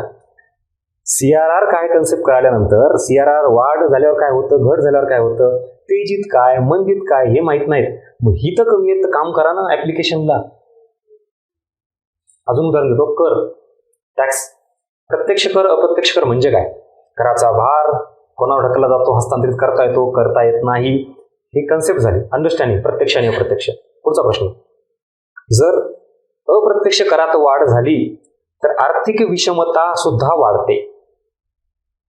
दिस is called as application based question. आणि जरा थोडं विचार करण्यासारखा प्रश्न, अनालिटिकल क्वेश्चन.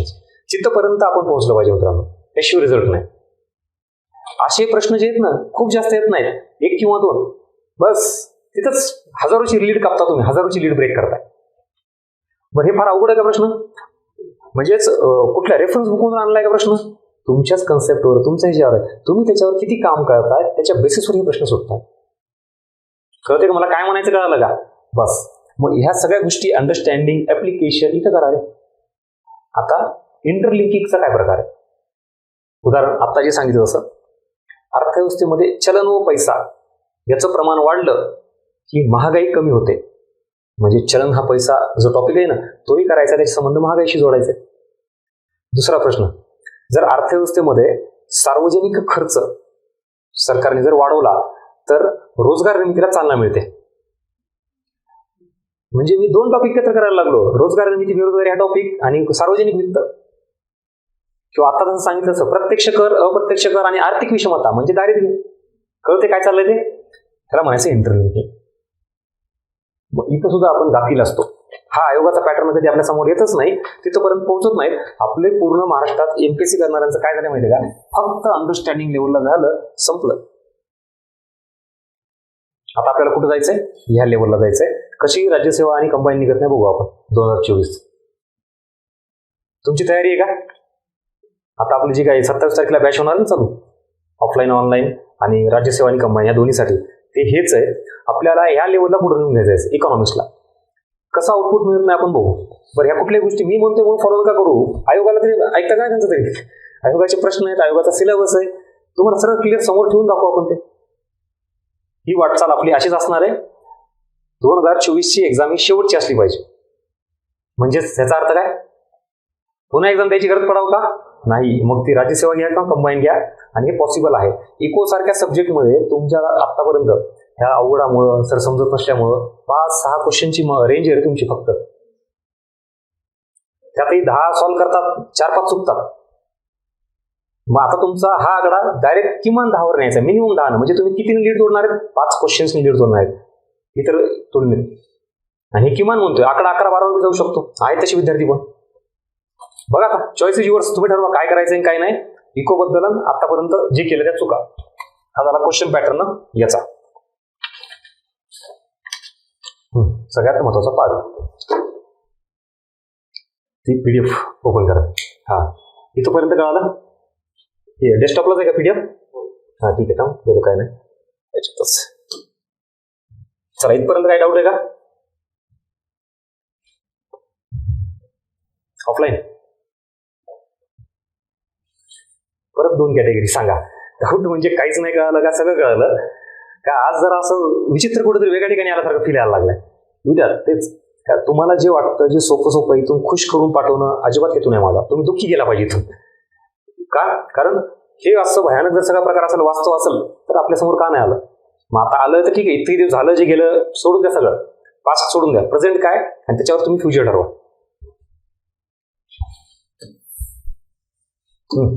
आता इथून पुढं वही पेन काढा पटकन, ऑनलाईन वाल्यांनी पण. एक टास्क आहे तुमच्यासाठी आता.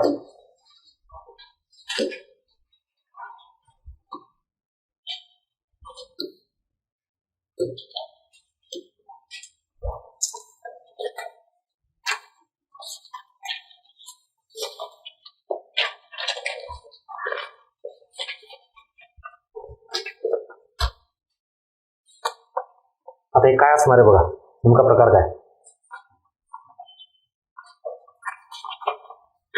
तुझे नाव दिले तर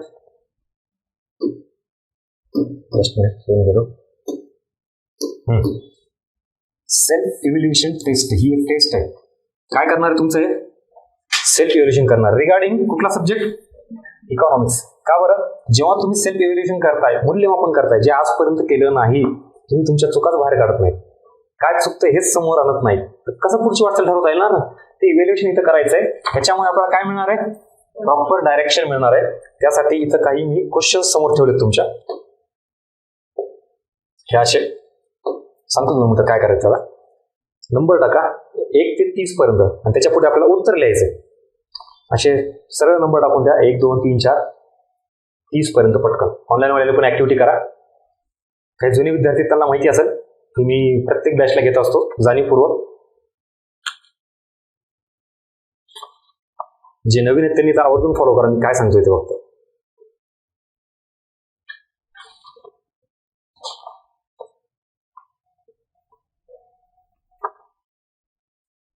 केलं का? आता काय करायचंय, मी तुमच्या समोर काही सेकंदासाठी प्रश्न ठेवेल. आयोगासारखं सेम, कमी वेळ असेल ना, जास्त नाही. पटकन वाचायचं, ऑप्शन बघायचे, समजून घ्यायचं, काय करायचं, तुमच्या तिथं उत्तर लिहायचं पुढं. त्याच्या ऑप्शनचे एक पहिला ऑप्शन, दुसरा, तिसरा असा. लगेच दुसरा ऑप्शन क्वेश्चन घेणार मी, सेम उत्तर लिहायचं, तिसरा असं करत जाणार. कुठलंही एक्सप्लेनेशन मी सुरुवातीला देणार नाही. पटपट क्वेश्चन तुमच्या समोर जाईल.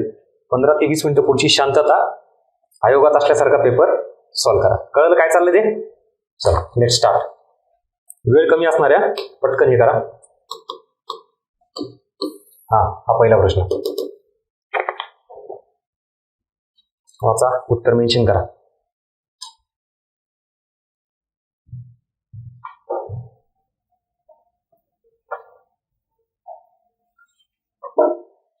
फास्ट, निवांत नाही. चुकू ते आपण उत्तर मेन्शन करा. चला सेकंड क्वेश्चन.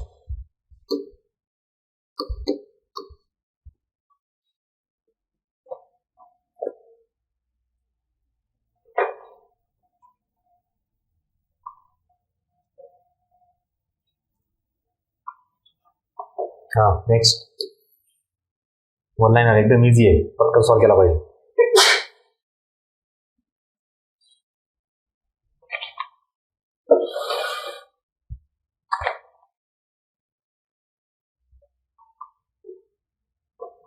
नेक्स्ट.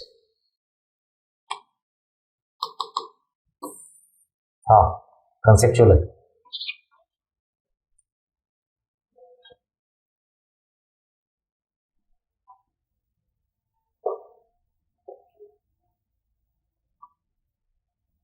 नेक्स्ट.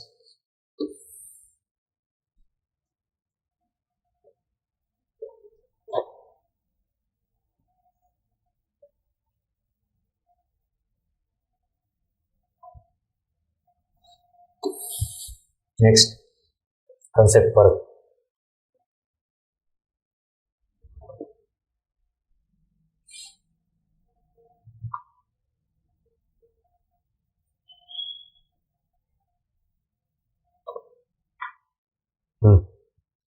उत्तर मेन्शन करा.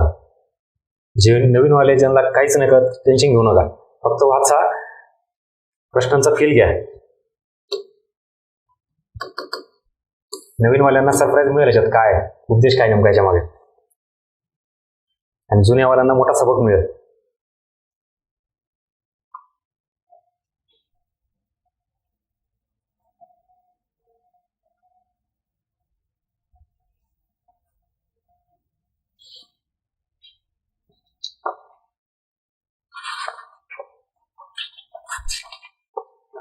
नेक्स्ट.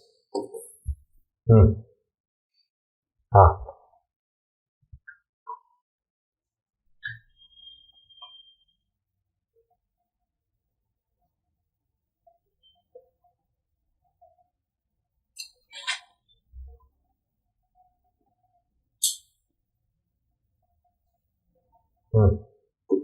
इझी आहे, पटकन काही सेकंदात, त्याला जास्त वेळ लागला नाही पाहिजे.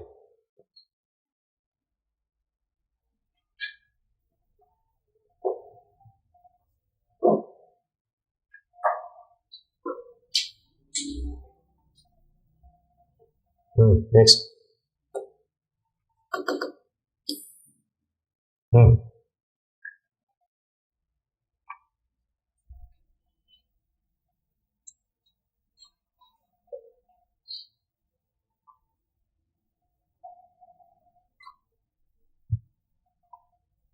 नेक्स्ट. परत वन लाईनर आहे, पटकन.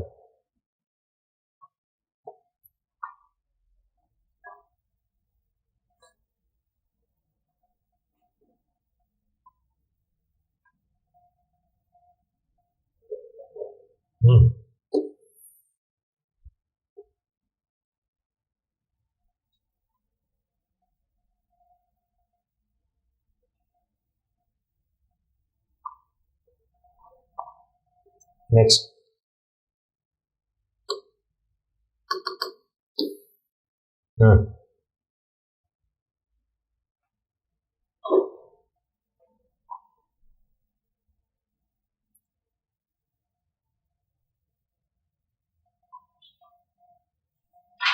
नेक्स्ट. कन्सेप्ट.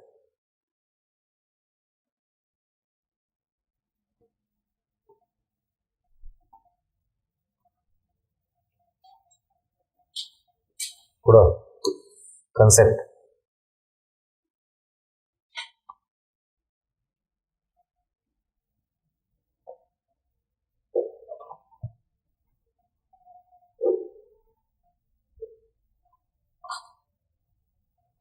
नेक्स्ट.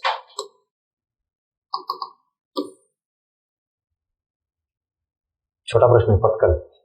पुन्हा सर 3च ऑप्शन का? पॅटर्न आपला आहे ना, आयोगाचा नाही. सांगतो जाऊ काय प्रश्न जसा तसाच येईल असं काही नाही. तुमचा अभ्यास झाला की नाही हा चेक करणं उद्देश आहे. 3च ऑप्शन. कन्सेप्ट.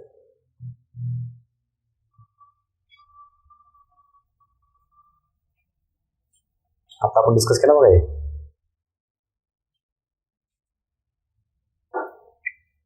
अभ्यास असणं आणि प्रश्नांच्या स्वरूपात त्याचं उत्तर येणं, त्याच्यातला फरक कळत तुम्हाला आज. एकदम इझी, डायरेक्ट वन लाईनर, पटकन. त्याला तर वेळच लावला नाही पाहिजे. फॅक्ट्स.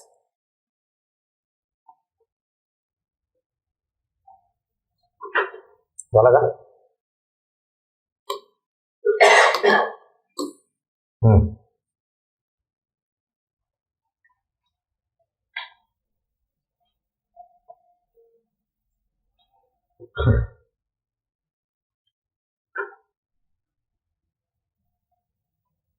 नेक्स्ट.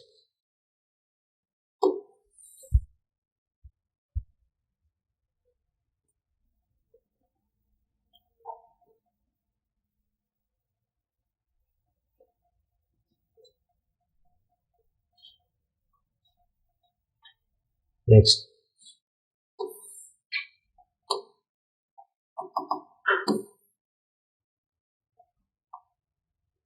बेसिक फॅक्ट आहे, योजना.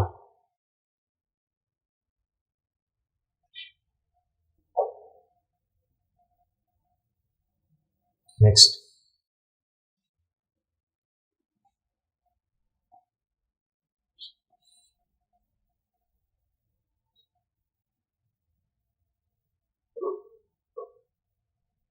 नेक्स्ट.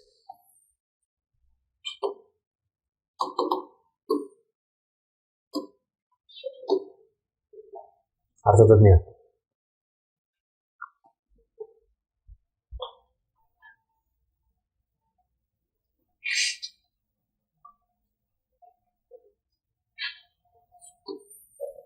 सोपा आहे, वन लाईनर, पटकन. पुढचा प्रश्न.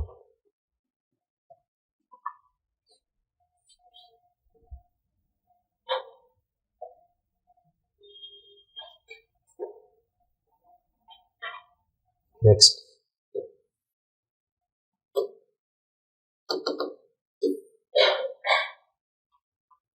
हे अर्थतज्ञ तेच आहेत, फक्त इकडे अजून हे हा वाला घ्या, छोटा आहे. परत आता 2च ऑप्शन आले म्हणा सर, काय एक कमी होत चाललंय. 4चे 3, 3चे 2च ऑप्शन. चुकी बरोबर एवढं सांगायचं.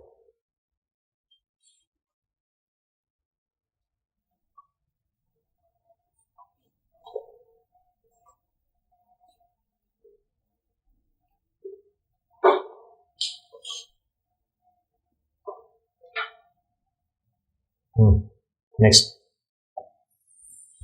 एकदम इझी.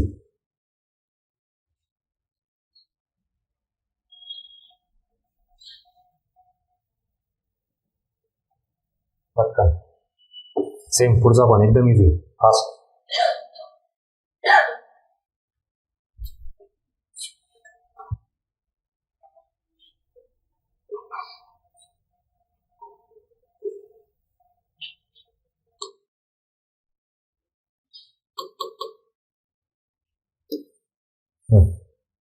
हा घ्या मॅथचा.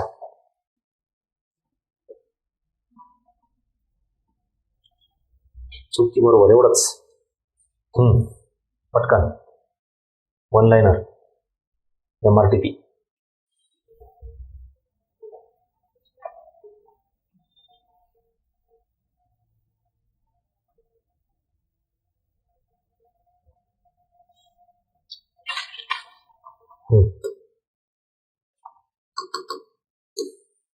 योजना.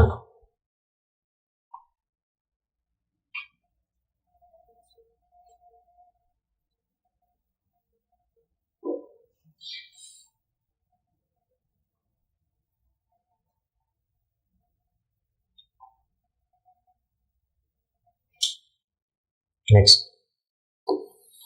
परत वन लाईनर. पटकन.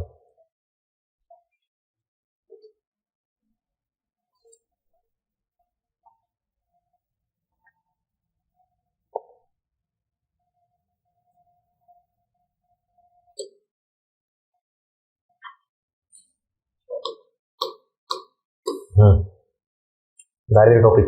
समिती. इझी.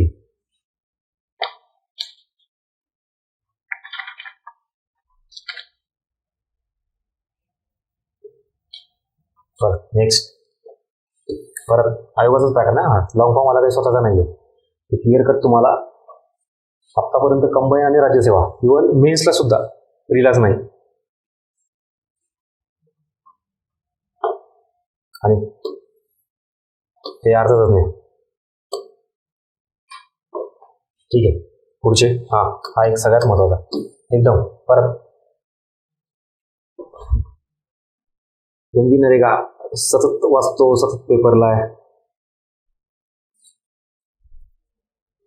प्रीला घ्या, मेन्सला घ्या, राज्यसेवेला घ्या.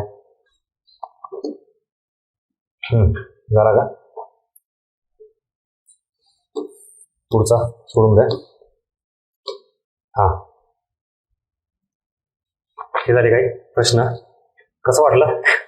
थोडा फील आला का जरा ऑनलाईन वाल्यांना? त्याचे जुने त्यांना एक क्वेश्चन माहिती असतील. ऍक्च्युली खरा इथून खेळ सुरू झाला आता निट ऐकायचं. नवीन वाल्यांनी अजिबात टेन्शन घेऊ नका. काहीच माहिती असेल चालतंय. जुन्या वाल्यांना टेन्शन आलं तर घ्या, घेऊ नका म्हणणार नाही. त्यांनी घेतलं पाहिजे का? आता एक्सप्लेनेशन नीट बघा. खरे डोळे उघडतील ते इथं. चलो let start from the first question. इथं मी एक्सप्लेनेशन देणार नाही, मी अप्रोच सांगतोय फक्त काय चाललंय परीक्षेत आपल्यात, काय गॅप आहे नेमका. पहिला प्रश्न. याचं उत्तर उद्योग क्षेत्र का कृषी क्षेत्र? बरं, उद्योग कृषी बरोबर. या दोघातच तुम्हाला कन्फ्युजन आहे ना? Answer is 4. यापैकी नाही. का सांगतो? इथं तुम्ही जर नीट बघितला, प्रश्न नीट वाचला तर प्रश्न काय विचारलं रे? दुसऱ्या पंचवार्षिक योजनेमध्ये सर्वाधिक खर्च. तुम्ही काय वाचून डोक्यात घेतलं असं माहिती का? मुख्य भर. पहिल्या पंचवार्षिक योजनेचा मुख्य भर कुठे आहे? कृषी. दुसऱ्या पंचवार्षिक योजनेचा उद्योग. इथं कुठली विचारली आहे? दुसऱ्या. पण मुख्य भर विचारले का सर्वाधिक खर्च विचारलंय? सर्वाधिक खर्च. झाली का गपलं? फरक आहे का ना दोघांमध्ये? हे कळतं फर्स्ट आन्सर केल्यानंतर, 1 वर्ष वाया गेल्यानंतर. प्रश्न फार अवघड होता ना? प्रॉब्लेम कुठे आहे? मायन्यूट लेवलला आपण नीट अभ्यास करत नाही. सर्वाधिक खर्च हा कुठल्या क्षेत्रावर झालेला आहे? तिथं पण माहित नाही आपल्याला. म्हणजे एक तर तुम्हाला मुख्य भर आणि सर्वाधिक खर्च या दोन गोष्टी नीट अभ्यासल्या पाहिजे हे माहित नाही. त्याच्यानंतर लक्षात येतं की कशावर झालाय? वाहतूक व दळणवळण झालाय का? म्हणजे उद्योग क्षेत्र आणि कृषी क्षेत्रावर झालाय का? नाही. याचं उत्तर काय? यापैकी नाही. त्याच्यासाठीच आपली ती MCQ ची जी सिरीज आहे ना युट्यूबला चालू, ती बघा. 5-5, 10 प्रश्न घेतो मी, जास्त घेत नाही. माझा उद्देश हा नाही की तुमचा टॉपिक कव्हर व्हावा, कन्सेप्ट क्लिअर व्हावी. माझा उद्देश हा आहे की तुम्ही आणि आयोग या दोघांमधला जो गॅप आहे ना, तो कसा भरून काढताय, तुम्ही कमी कुठे पडताय. वाचनात आता तुम्हाला इथून पुढे आजचा हा व्हिडिओ बघितल्यानंतर किंवा तुम्ही ऑफलाईन वाल्यांनी घरी गेल्यानंतर कळेल, पंचवार्षिक योजना जेव्हा समोर येईल ना, सर्वाधिक खर्च आणि मुख्य भर वाचताना गजानन भस्के आठवते. नीट बघा. आता पहिला प्रश्न गेला, आता तर कुठे सुरुवात झाली, एक विकेट पडली. बघा आता. आता डायरेक्ट कन्सेप्ट आहे. इथं काय मी फिरवलं, ट्रिक वगैरे काही नाही. तुम्हाला ओपन मार्केट ऑपरेशन ही माहिती पाहिजे, आणि ह्याच्यामध्ये मग ते आयोगाचं हे आपलं मौद्रिक धोरण, मौद्रिक धोरणाचे 2 साधनं आहेत. कुठली? संख्यात्मक साधनं आणि गुणात्मक साधनं. हे आहे. संख्यात्मक मध्ये परत काय येतं? प्रत्यक्ष आणि अप्रत्यक्ष. हा चार्ट माहिती पाहिजे त्याच्यावर. नाही तर काय विचारले तर हे आयोगाचं ओपन मार्केट ऑपरेशन कशाचं साधन आहे मला सांगायचं, संख्यात्मक आहे गुणात्मक आहे? इथून सुरुवात आहे आपली. जुन्यावाल्यांनी विचार करावा. एवढा बेसिक पार्ट जर आपल्याला येत नसेल तर आपण इकॉनॉमिक्स काय केलंय, आणि इथून पुढे जर मग 2024 टार्गेट असेल आपण काय केलं पाहिजे. मी फक्त तुम्हाला तुमचे प्रॉब्लेमच नाही सांगत आहे, त्यासोबतचं सोल्युशन सांगतो. आणि हे लेक्चर करून गेल्यानंतर किंवा ऑनलाईन बघणाऱ्यांनी डिप्रेशनमध्ये जायची गरज नाही, निगेटिव्ह मध्ये घ्यायची गरज नाही. हे जे वास्तव आणि सत्यता आहे समोर यायला पाहिजे होती का नाही, का अंधारात ठेवायचं तुम्हाला, म्हणून तो उद्देश आहे. त्यामुळे निगेटिव्ह न घेता पॉझिटिव्ह घ्या, की इथं सगळे जर प्रश्न चुकले तर हरकत नाही. इथं चुकले, आयोगात नका चुकू तू. चला, काय याचं उत्तर? एक तरी काय आहे? संख्यात्मक आहे. हे संख्यात्मक ऑप्शन आहे का रे? नाही आहे ना. म्हणजे तुम्हाला संख्यात्मक मध्ये काय निवडायचं आहे? प्रत्यक्ष की अप्रत्यक्ष? पुढं याचं उत्तर काय? परत माहिती पाहिजे तुम्हाला. हे वर्ल्ड बँक ग्रुप, त्याच्याबद्दलची basic information. World Bank group काय, त्याच्यात कुठल्या कुठल्या संस्था येतात, त्या प्रत्येक संस्थेचं काय ऑब्जेक्टिव्ह आहे, कार्य आहे, तो मुद्दा. पुढं नेक्स्ट कन्सेप्ट जीडीपी. त्याचं उत्तर बऱ्याच जणांनी इथं किंवा इथं लिहिलं असेल. 2 नंबर 3 जणांनी लिहिले, प्रामाणिकपणे सांगायचं. बरं, आहेत 2 वाले. 1 नंबर 3 नंबर. आता ऑनलाईनचं तुम्ही डिसाईड करा काय विचारले. काय रे इथं? जीएमपीए मधून घसारा वजा करायचा आहे. घसारा वजा करायला तुम्हाला इथं नीट ही कन्सेप्ट माहिती पाहिजे. निव्वळ इथं ग्रॉस नॅशनल प्रोडक्ट आहे, नॅशनल, आणि ग्रॉस डोमेस्टिक प्रोडक्ट, अशा 2 कन्सेप्ट आहेत. डोमेस्टिक हा शब्द आहे का इथं? म्हणजे तुम्हाला नॅशनल लेवलला खेळायचं आहे. ऑप्शन मध्ये डोमेस्टिक शब्द आहे का रे? आहे ना. Net domestic product, gross domestic product म्हणल्यानंतर अगोदर हे 2 ऑप्शन काय होणार आहे? इलिमिनेट होणार तुमचे. कन्सेप्ट आहे नॅशनल लेवलची, डोमेस्टिक लेवलची नाहीच आहे. एक पहिला मुद्दा ग्रॉस नॅशनलचं. आता इथं घसारा म्हटलंय. घसारा हा भांडवली वस्तूंची होणारी झीज असते, पर्यावरणाची होणारी हानी नाही, पर्यावरणाची झीज नाही. म्हणण्याचं उत्तर काय? यापैकी नाही. किती जणांचं उत्तर चुकलंय? प्रश्न चुकलाय? ऑप्शन काही पण देऊ द्या, प्रश्न चुकला किती जणांचा हात वर करा, प्रामाणिकपणे सांगायचं. ऑलमोस्ट सगळे. गफलत काय झाली तुमची? ग्रीन जीडीपीची आणि घसारा हे माहित नाही तुम्हाला. भांडवली वस्तूची होणारी झीज आणि पर्यावरणाची होणारी हानी या दोघांचा डिफरन्स. मी आयोगाच्या प्रश्नपत्रिकांचा, आयोगाच्या सिलेबसचा जेवढा अभ्यास केला ना, त्यासोबत तुमच्या मानसिकतेचा अभ्यास केला. विद्यार्थी नेमके काय विचार करतायत हे तुम्हाला जाणवत असेल. तुम्हाला कसं काय मनातलं कळतं? मला काय जादू वगैरे कार्यक्रम चालू नाही, जादूची खेळ आहे हे. इतक्या वर्षाचा अनुभव, तुमच्याशी केलेली चर्चा, इनपुट्स. चला सांगा आता. यापैकी नाही वाल्यांनी इकडे या. ज्याला वाटतं ना सर यापैकी नाही देतात हे करा, निवडा आता 4 नंबरचं ऑनलाईन वाल्यांनी. असं काही नाही हो. अभ्यास तुम्हाला मी एकाही बॉलवर खेळू देणार नाही, प्रत्येक बॉल गेला पाहिजे. त्याचं उत्तर काय? एडवर्ड बार्बियर किती जणांनी लिहिलंय? बरं, सायमन कुझनेट्स. राईट. ऑप्शन तसे केले तुम्ही. आता अजून सांगतो तुम्हाला, मी फक्त प्रश्न काढताना प्रश्नातला कंटेंट हा तर बघतोच, त्यासोबत सोबत काय करतो माहिती का, ताकदीचे ऑप्शन तयार करतो. मला माहिती तुमच्या डोक्यात काय. तुम्ही एकतर हे एडवर्ड बार्बियर ऐकलं असतं, सायमन कुझनेट्स ऐकलं असतं. आणि जर हा आयोग बघायचं म्हणलं तर ब्रुकलँड शब्द ऍक्च्युली ग्रो हार्लेम ब्रुकलँड असं त्यांचं पूर्ण नाव आहे. म्हणून याचं उत्तर काय असणार आहे? Grow Harlem. चुकला का हा पण प्रश्न? काय म्हणा सर, आज काय ती छोटी कू देणार नाही. पण चूक कुठे कळती का? मुद्दा तो आहे.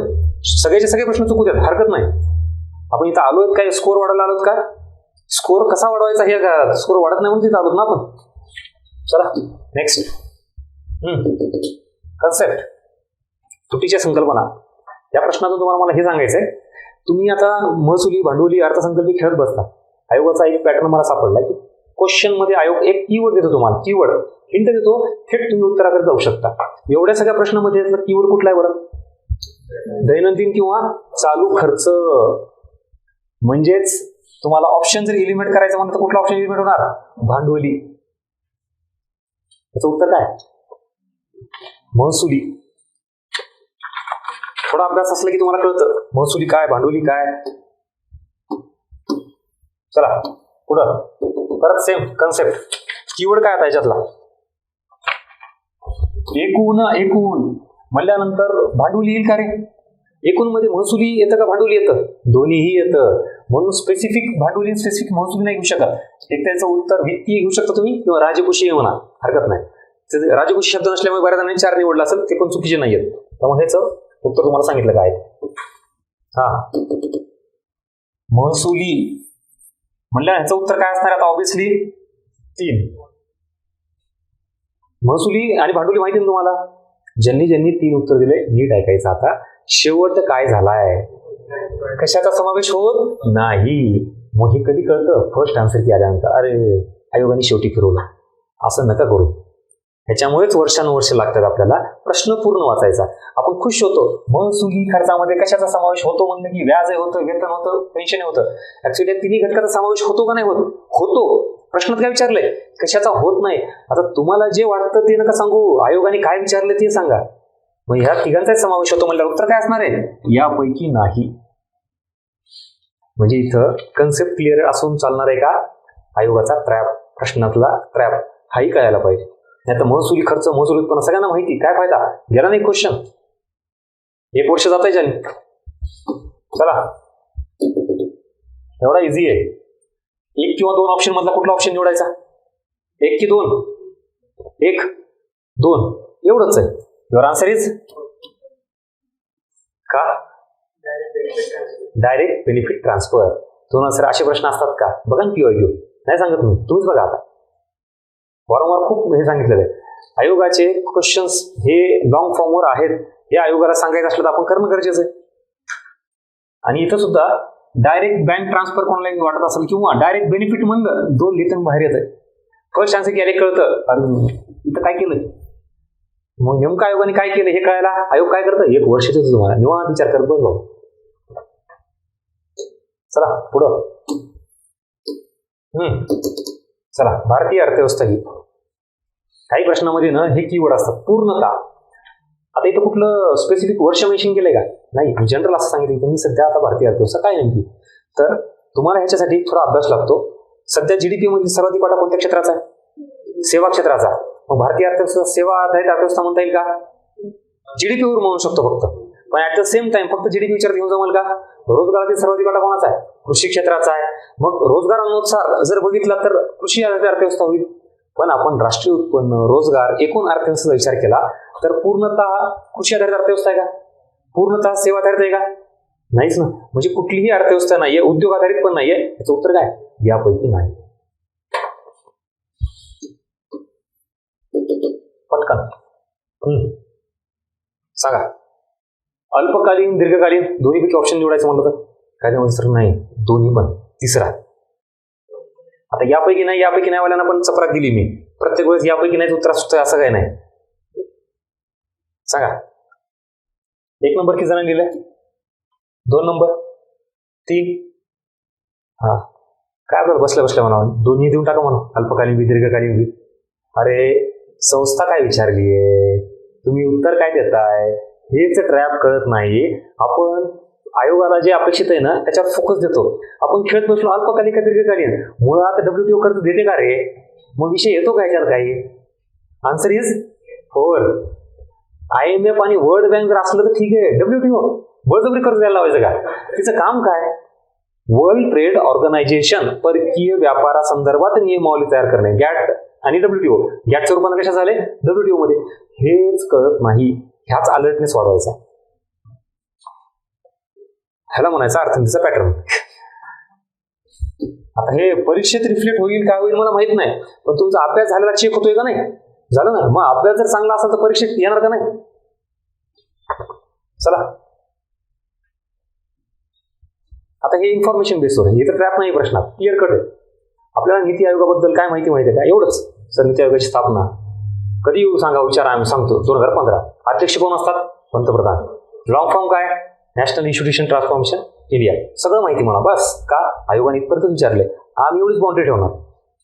एक पाऊल पुढे जातं आयोग. आता तुम्हाला हे प्रशासकीय परिषद, प्रादेशिक परिषद हे काय प्रकार हेच माहित नाही, मला काय उत्तर देणार आम्ही? हा प्रश्न टाकण्याचा मागं उद्देश मी कालही माझ्या छोट्या छोट्या व्हिडिओमध्ये सांगतो युट्यूबला, एक पाऊल तुम्ही पुढे जाओ. आयोग बदलल्यानंतर आपण बदलतो, वेळ लागतं. मग आयोग इथं जातं, आपण इथं जातो, आयोग इथं जातं, कधीच टॅकल होत नाही. आयोगासोबत बदला. ह्या सगळ्या PYQ मधून तुम्हाला हिंट देत आयोग. टॉपिक तोच आहे. जर आजूबाजूला फिरा. मी काल वित्त आयोगावर एक व्हिडिओ बनवला आपल्या युट्यूबला. वित्त आयोग तुम्हाला काय माहिती आहे का? त्याचं आर्टिकल आत्ता सांगतात डोळे झाकून. कोण नियुक्ती करतं? वित्त आयोगाचं काम काय? कर विभागणी करणे केंद्र आणि राज्यामध्ये, एवढाच वित्त आयोग माहिती. आता सांगा, वित्त आयोग हा टॅक्स डिव्होल्युशन करतो, म्हणजे वाटणी करतो, विभागणी करतो. तो व्हर्टिकल करतो की हॉरिझॉन्टल करतो? हा प्रकारच माहित नाही मला सर. त्याच्यात काय सांगू आता, व्हर्टिकल का हॉरिझॉन्टल? असा प्रश्न आला का आपण आयोगाला दोष देतो की काहीतरी आयोग विचारायला लागलं, टफ टाकायला लागलं. तुम्हाला कोणी सांगितलं की वित्त आयोग तेवढाच करा म्हणून? जरा जा थोडा आजूबाजूला फिरा ना. हा प्रकार आपल्याला माहित नसल्यामुळे 1 वर्ष जातं. तुम्ही का तुमचं आयुष्य पणाला लावता? करा, ठरवा तुम्ही आता काय करायचं ते बघा. आहे सांगणार नाहीचं उत्तर मी. आपल्या युट्यूबलाच आहे व्हिडिओ, बघून घ्या त्याचं. ह्याचं उत्तर काय येतं? याचा कीवर्ड आहे बघा इथं, सर्व राज्यांचे मुख्यमंत्री. हे कशाचे असतात इथं? प्रशासकीय परिषद. प्रादेशिक परिषद ही पूर्ण वेळ असते का? नाही, तर ती ठराविक काही इश्यूसाठीच वगैरे ती स्थापन केली जाते. हे मेन याचं.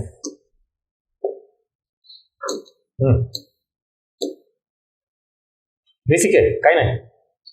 पंचवार्षिक योजनेबद्दलचा बेसिक फॅक्ट. ह्याच्यात काय ट्रिक वगैरे असं काय? याचं उत्तर काय? 3. परत कन्सेप्ट आहे. सर्व करदात्यांना कुठं लागू होतो? तुम्हाला सेस माहिती पाहिजे, सरचार्ज माहिती पाहिजे, कन्सेप्ट क्लिअरिटी. सगळं काय असंच ह्यानं ट्रिक वगैरे किंवा काही इश्यू नाही. आयोगात प्रत्येक प्रश्नात ट्रॅप असतो असं नाही. Information based concept clarity. याचं उत्तर आहे सेस. परत कन्सेप्ट क्लिअरिटी. ऐच्छिक अनैच्छिक बेरोजगारी प्रॉपर माहिती पाहिजे. 2. याचं उत्तर सांगतो. कुठला? हा प्रश्न ना. बरं. एखाद्या व्यक्तीची काम करण्याची पात्रता असते पण इच्छा नसते. विषय काय? एखादा व्यक्ती आहे, आता त्याला रोजगार की बेरोजगार ठरवायचंय. 2 पॅरामीटर आहेत. नंबर 1, काम करण्याची इच्छा आहे का नाही आणि त्याची पात्रता आहे का. X व्यक्ती आहे, Y व्यक्ती आहे, दोघांचीही पात्रता आहे काम करण्याची. पात्रता असूनही जर त्याला समजा रोजगार तो मागतोय, मिळत नाही, तर तो कोण झाला? बेरोजगार झाला. पण नुसती पात्रता असून जमत नाही. आता एकाला काम करण्याची इच्छा आहे, पात्रता पण आहे, तरी काम मिळत नाही, म्हणजे तो कोण झाला? बेरोजगार झाला. मग त्याची इच्छा होती का काम बेरोजगार राहायची? नाही, म्हणजेच तो बेरोजगार आहे. कुठला? अनैच्छिक बेरोजगार. आता इथं दुसरा व्यक्ती, त्याची पात्रता आहे, काम करण्याची इच्छा आहे का? ते म्हणतो मला कामच नाही करायचं, म्हणजे तो सुद्धा बेरोजगार झाला ना, पण तो ऐच्छिक बेरोजगार आहे. कन्सेप्ट क्लिअर झाली? म्हणजेच इच्छा जर नसेल तरी बेरोजगार आहे, पण तो ऐच्छिक बेरोजगार झाला. पण जर त्याला काम करायची इच्छा आहे, काम मिळत नाही, तर तो अनैच्छिक बेरोजगार. ही कन्सेप्ट क्लिअर पाहिजे ना. मिळालं का उत्तर? कन्फ्युज का झालं? बिकॉज ऑफ कन्सेप्ट क्लिअर नसली तुमची.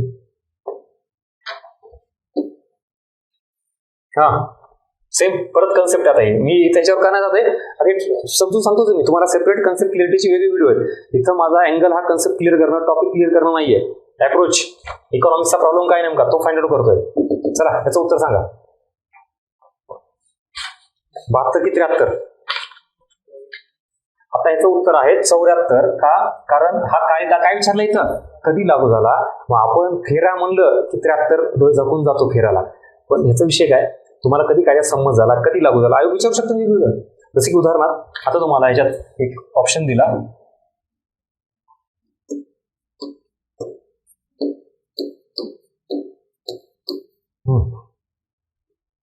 जीएसटी संदर्भात जर घटनादुरुस्ती विधेयकाचे ऑप्शन विचारले तुम्हाला, तर 1, 2, 3 कुठला ऑप्शन आहे?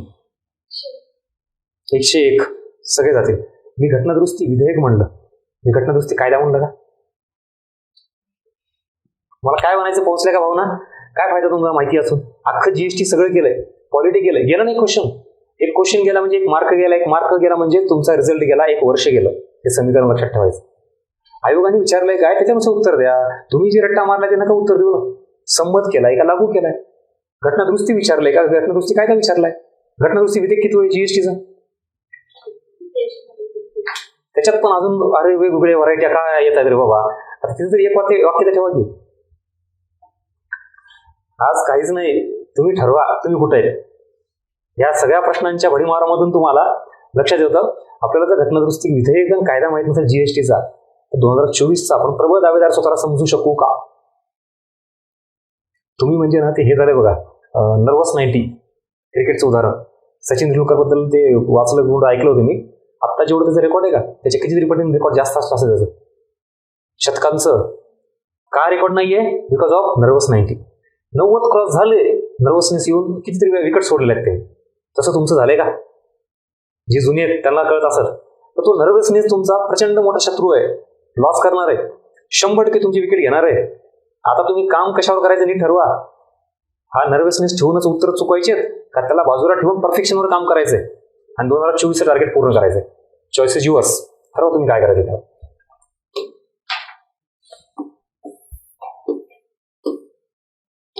कॅमल रेटिंग सांगा कशा संदर्भात याचं उत्तर. आता यापैकी नाहीच आहे, उत्तर निवडावं लागेल.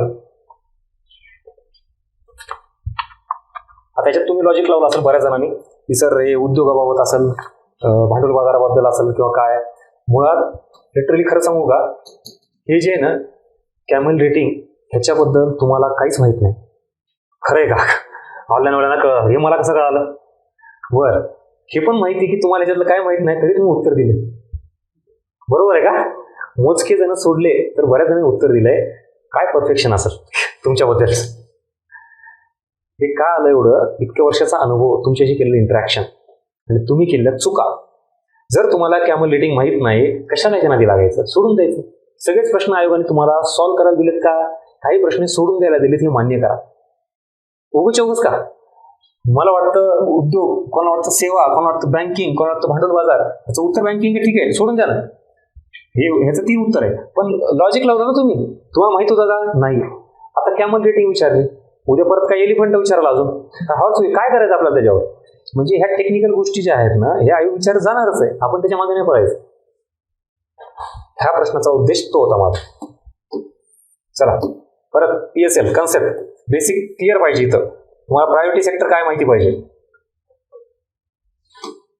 चला आता सगळ्यांचे उत्तर देत बसत नाही. आता आपला मेन उद्देश काय ते सांगतो. परत क्लिअर हे भारत निर्माण माहिती पाहिजे तुम्हाला.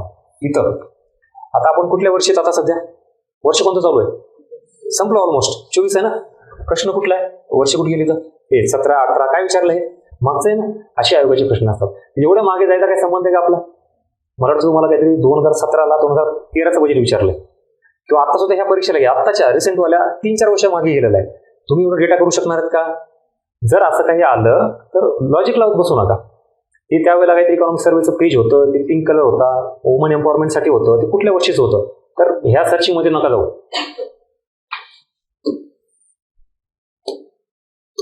चला उत्तर देणं अपेक्षित नाहीये, हे गेलं. सेम परत हे अर्थतज्ञ हे तुम्हाला माहित नसेल तर काही एरा करायचं का? सोडून द्या ना. कशाला वेळ वाया घालवताय? जे येतील त्याच्यावर परफेक्शन आणणं. बरं आता मी समजा उदाहरण देतं 30 प्रश्न विचारले होते फॉर एक्झाम्पल. किती असतील ते बघा. 30 पैकी किती प्रश्न हे एकदमच अननोन होते आणि माहितच नव्हते. असे किती होते प्रमाण? 1, 2, 3 मॅक्झिमम प्रश्न काय होतात? नोन होते ना. म्हणजे आयोगात सुद्धा प्रश्न आलेले आपल्याला माहिती असणारेच असतात ना बऱ्यापैकी. नसणारे ते 2-3 जण सोडून द्या. हे इथं याचं काय उत्तर लिहिलं? आता दारिद्र्य म्हणल्यावर तर कन्फर्म आपल्याला ऑप्शन निवडावं लागेल 1 आणि 2. जास्तीत जास्त महात्मा गांधी याच्यापर्यंत. इथं कोणाचं उत्तर चुकलं नाही. आता इथं काय असं ट्रॅप काय नाही. आता 1 नंबर उत्तर कोणी लिहिलंय? 2 कोणी लिहिलंय? 3, 4 बरोबर. आन्सर इज तुम्हाला टिकून देणार नाही स्पीचवर. त्याचं कारण काय? तुमची मानसिकता बरोबर पकडली. तुम्ही दारिद्र्य म्हणलं, अमर्त्य सेन, तेंडुलकर, काय करायचंय? हे असे जे वाक्य आहेत ना इतिहासात खूप आहेत. तुम्हाला जवळपास 4-5 पानं भरतील फक्त एक वाक्य जर सगळ्यांची घेत बसलो तर आपण. नका जाऊ कोण काय म्हणलं काय केलं. हे इंदिरा गांधींचं आहे. पण ट्युनिंग जुळली का नाही? बघा आता काय करायचं ते. सेम अर्थतज्ञ.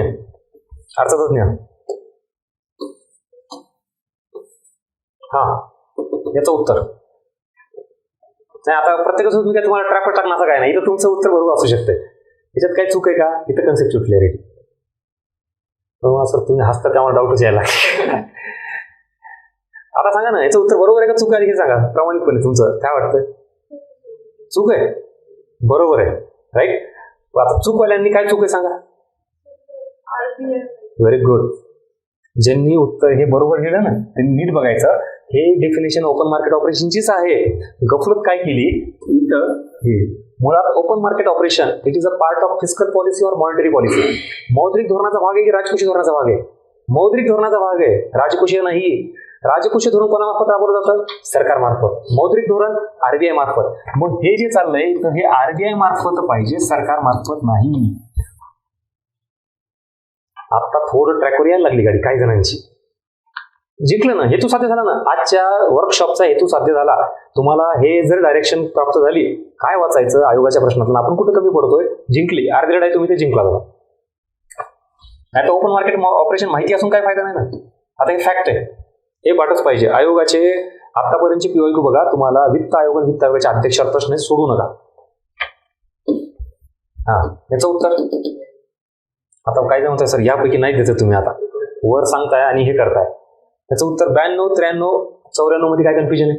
1 नंबर कोण लिहिलंय? 2 नंबर. आता म्हणतात सर बरोबर तिकडे जातात. उत्तर तुमचं 4 आहे. का?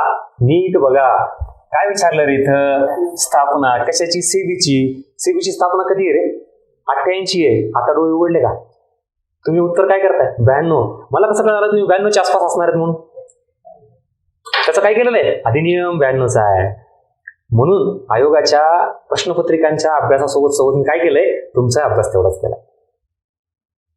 एवढं जर सगळं तुमच्या समोर यायला लागलं तर आपल्याला लिटरली अजून भरपूर वेळ. पण याचा उद्देश एवढाच आहे, आज इथं आलो खुश झालो जाऊ नका. सर लय भारी कळालं, 1 नंबर. काहीच अर्थ नाही. काय करायला पाहिजे तुम्ही? आता इम्प्लिमेंटेशन केलं पाहिजे. तुमच्या अभ्यासातल्या ज्या काही गोष्टी आहेत त्या सकारात्मक बदलल्या पाहिजेत. तर ह्या सेशनला अर्थ आहे काहीतरी. कितीतरी ट्रॅप होते, कितीतरी ट्रॅप. प्रत्येक ट्रॅपला फसलेत तुम्ही. Same concept. चला याचं उत्तर सांगा. MRTP. काय उत्तर सांगू फायदाच नाही म्हणा सर. बरं त्यातलं त्यात सांगा आता. राजकोषीय तूट की भांडवली तूट? बोलतच नाही म्हणा सर, नकोच. याचं उत्तर यापैकी नाही. त्याचं कारण काय?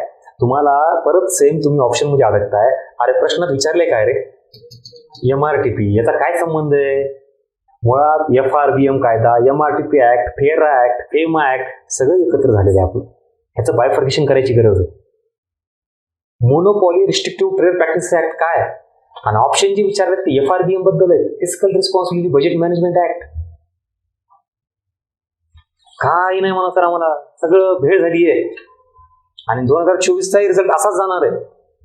ओळखीचं सगळंच आहे. प्रश्न ओळखीचे का नाही रे? एक सुद्धा प्रश्न येऊन झाला तुमचा बरोबर. अभ्यास आहे पण तो अर्धवट आहे. आता अभ्यास पाहिजे पण तो कसला पाहिजे? परफेक्ट पाहिजे. मग लिटरली 12 मार्क इकॉनॉमिक्स मध्ये आलेले विद्यार्थी दाखवतो तुम्हाला.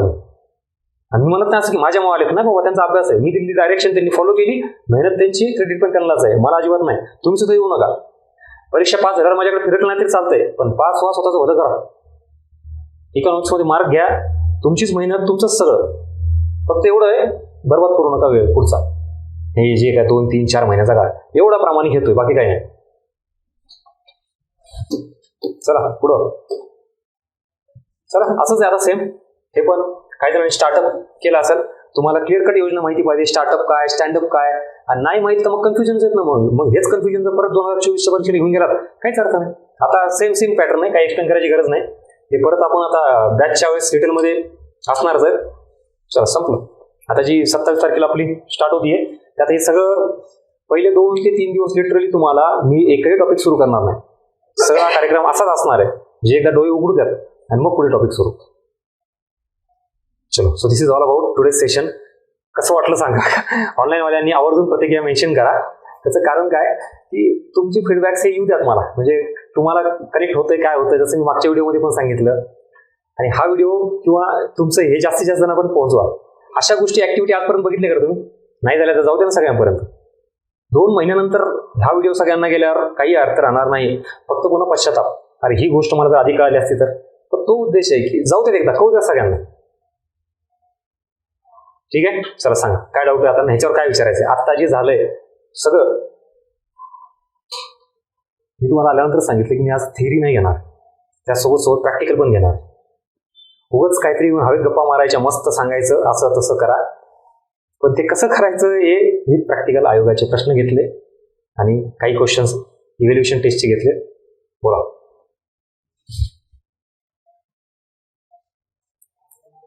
Any doubt? काहीच नाही म्हणा सर, सुन्न झालंय सगळं. अरे साहजिक आहे, उद्या ह्याच्यातून तुम्हाला आता काही वाटलं हे नोट डाऊन करा. आजच्या सेशनचा एक रिपोर्ट तयार करा.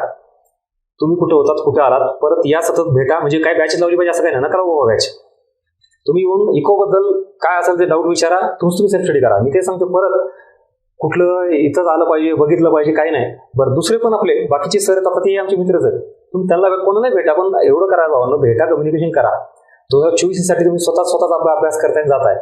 आपल्या एमपीसीतले कुठलाही क्लास जो आहे तो चांगलाच मार्गदर्शन करतो, कुठलेही सर असतील तुम्ही मार्गदर्शन घ्या, पण स्वतः असंच आयसोलेट राहून तुम्हाला जे वाटतं तेच करत बसताय आणि तुम्ही चूक करता.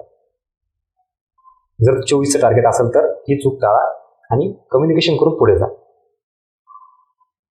आता इथून पुढे असंच आपलं ऑफलाईनचं वर्कशॉप आणि ऑनलाईनचे सेमिनार आपल्या युट्यूबला असतील.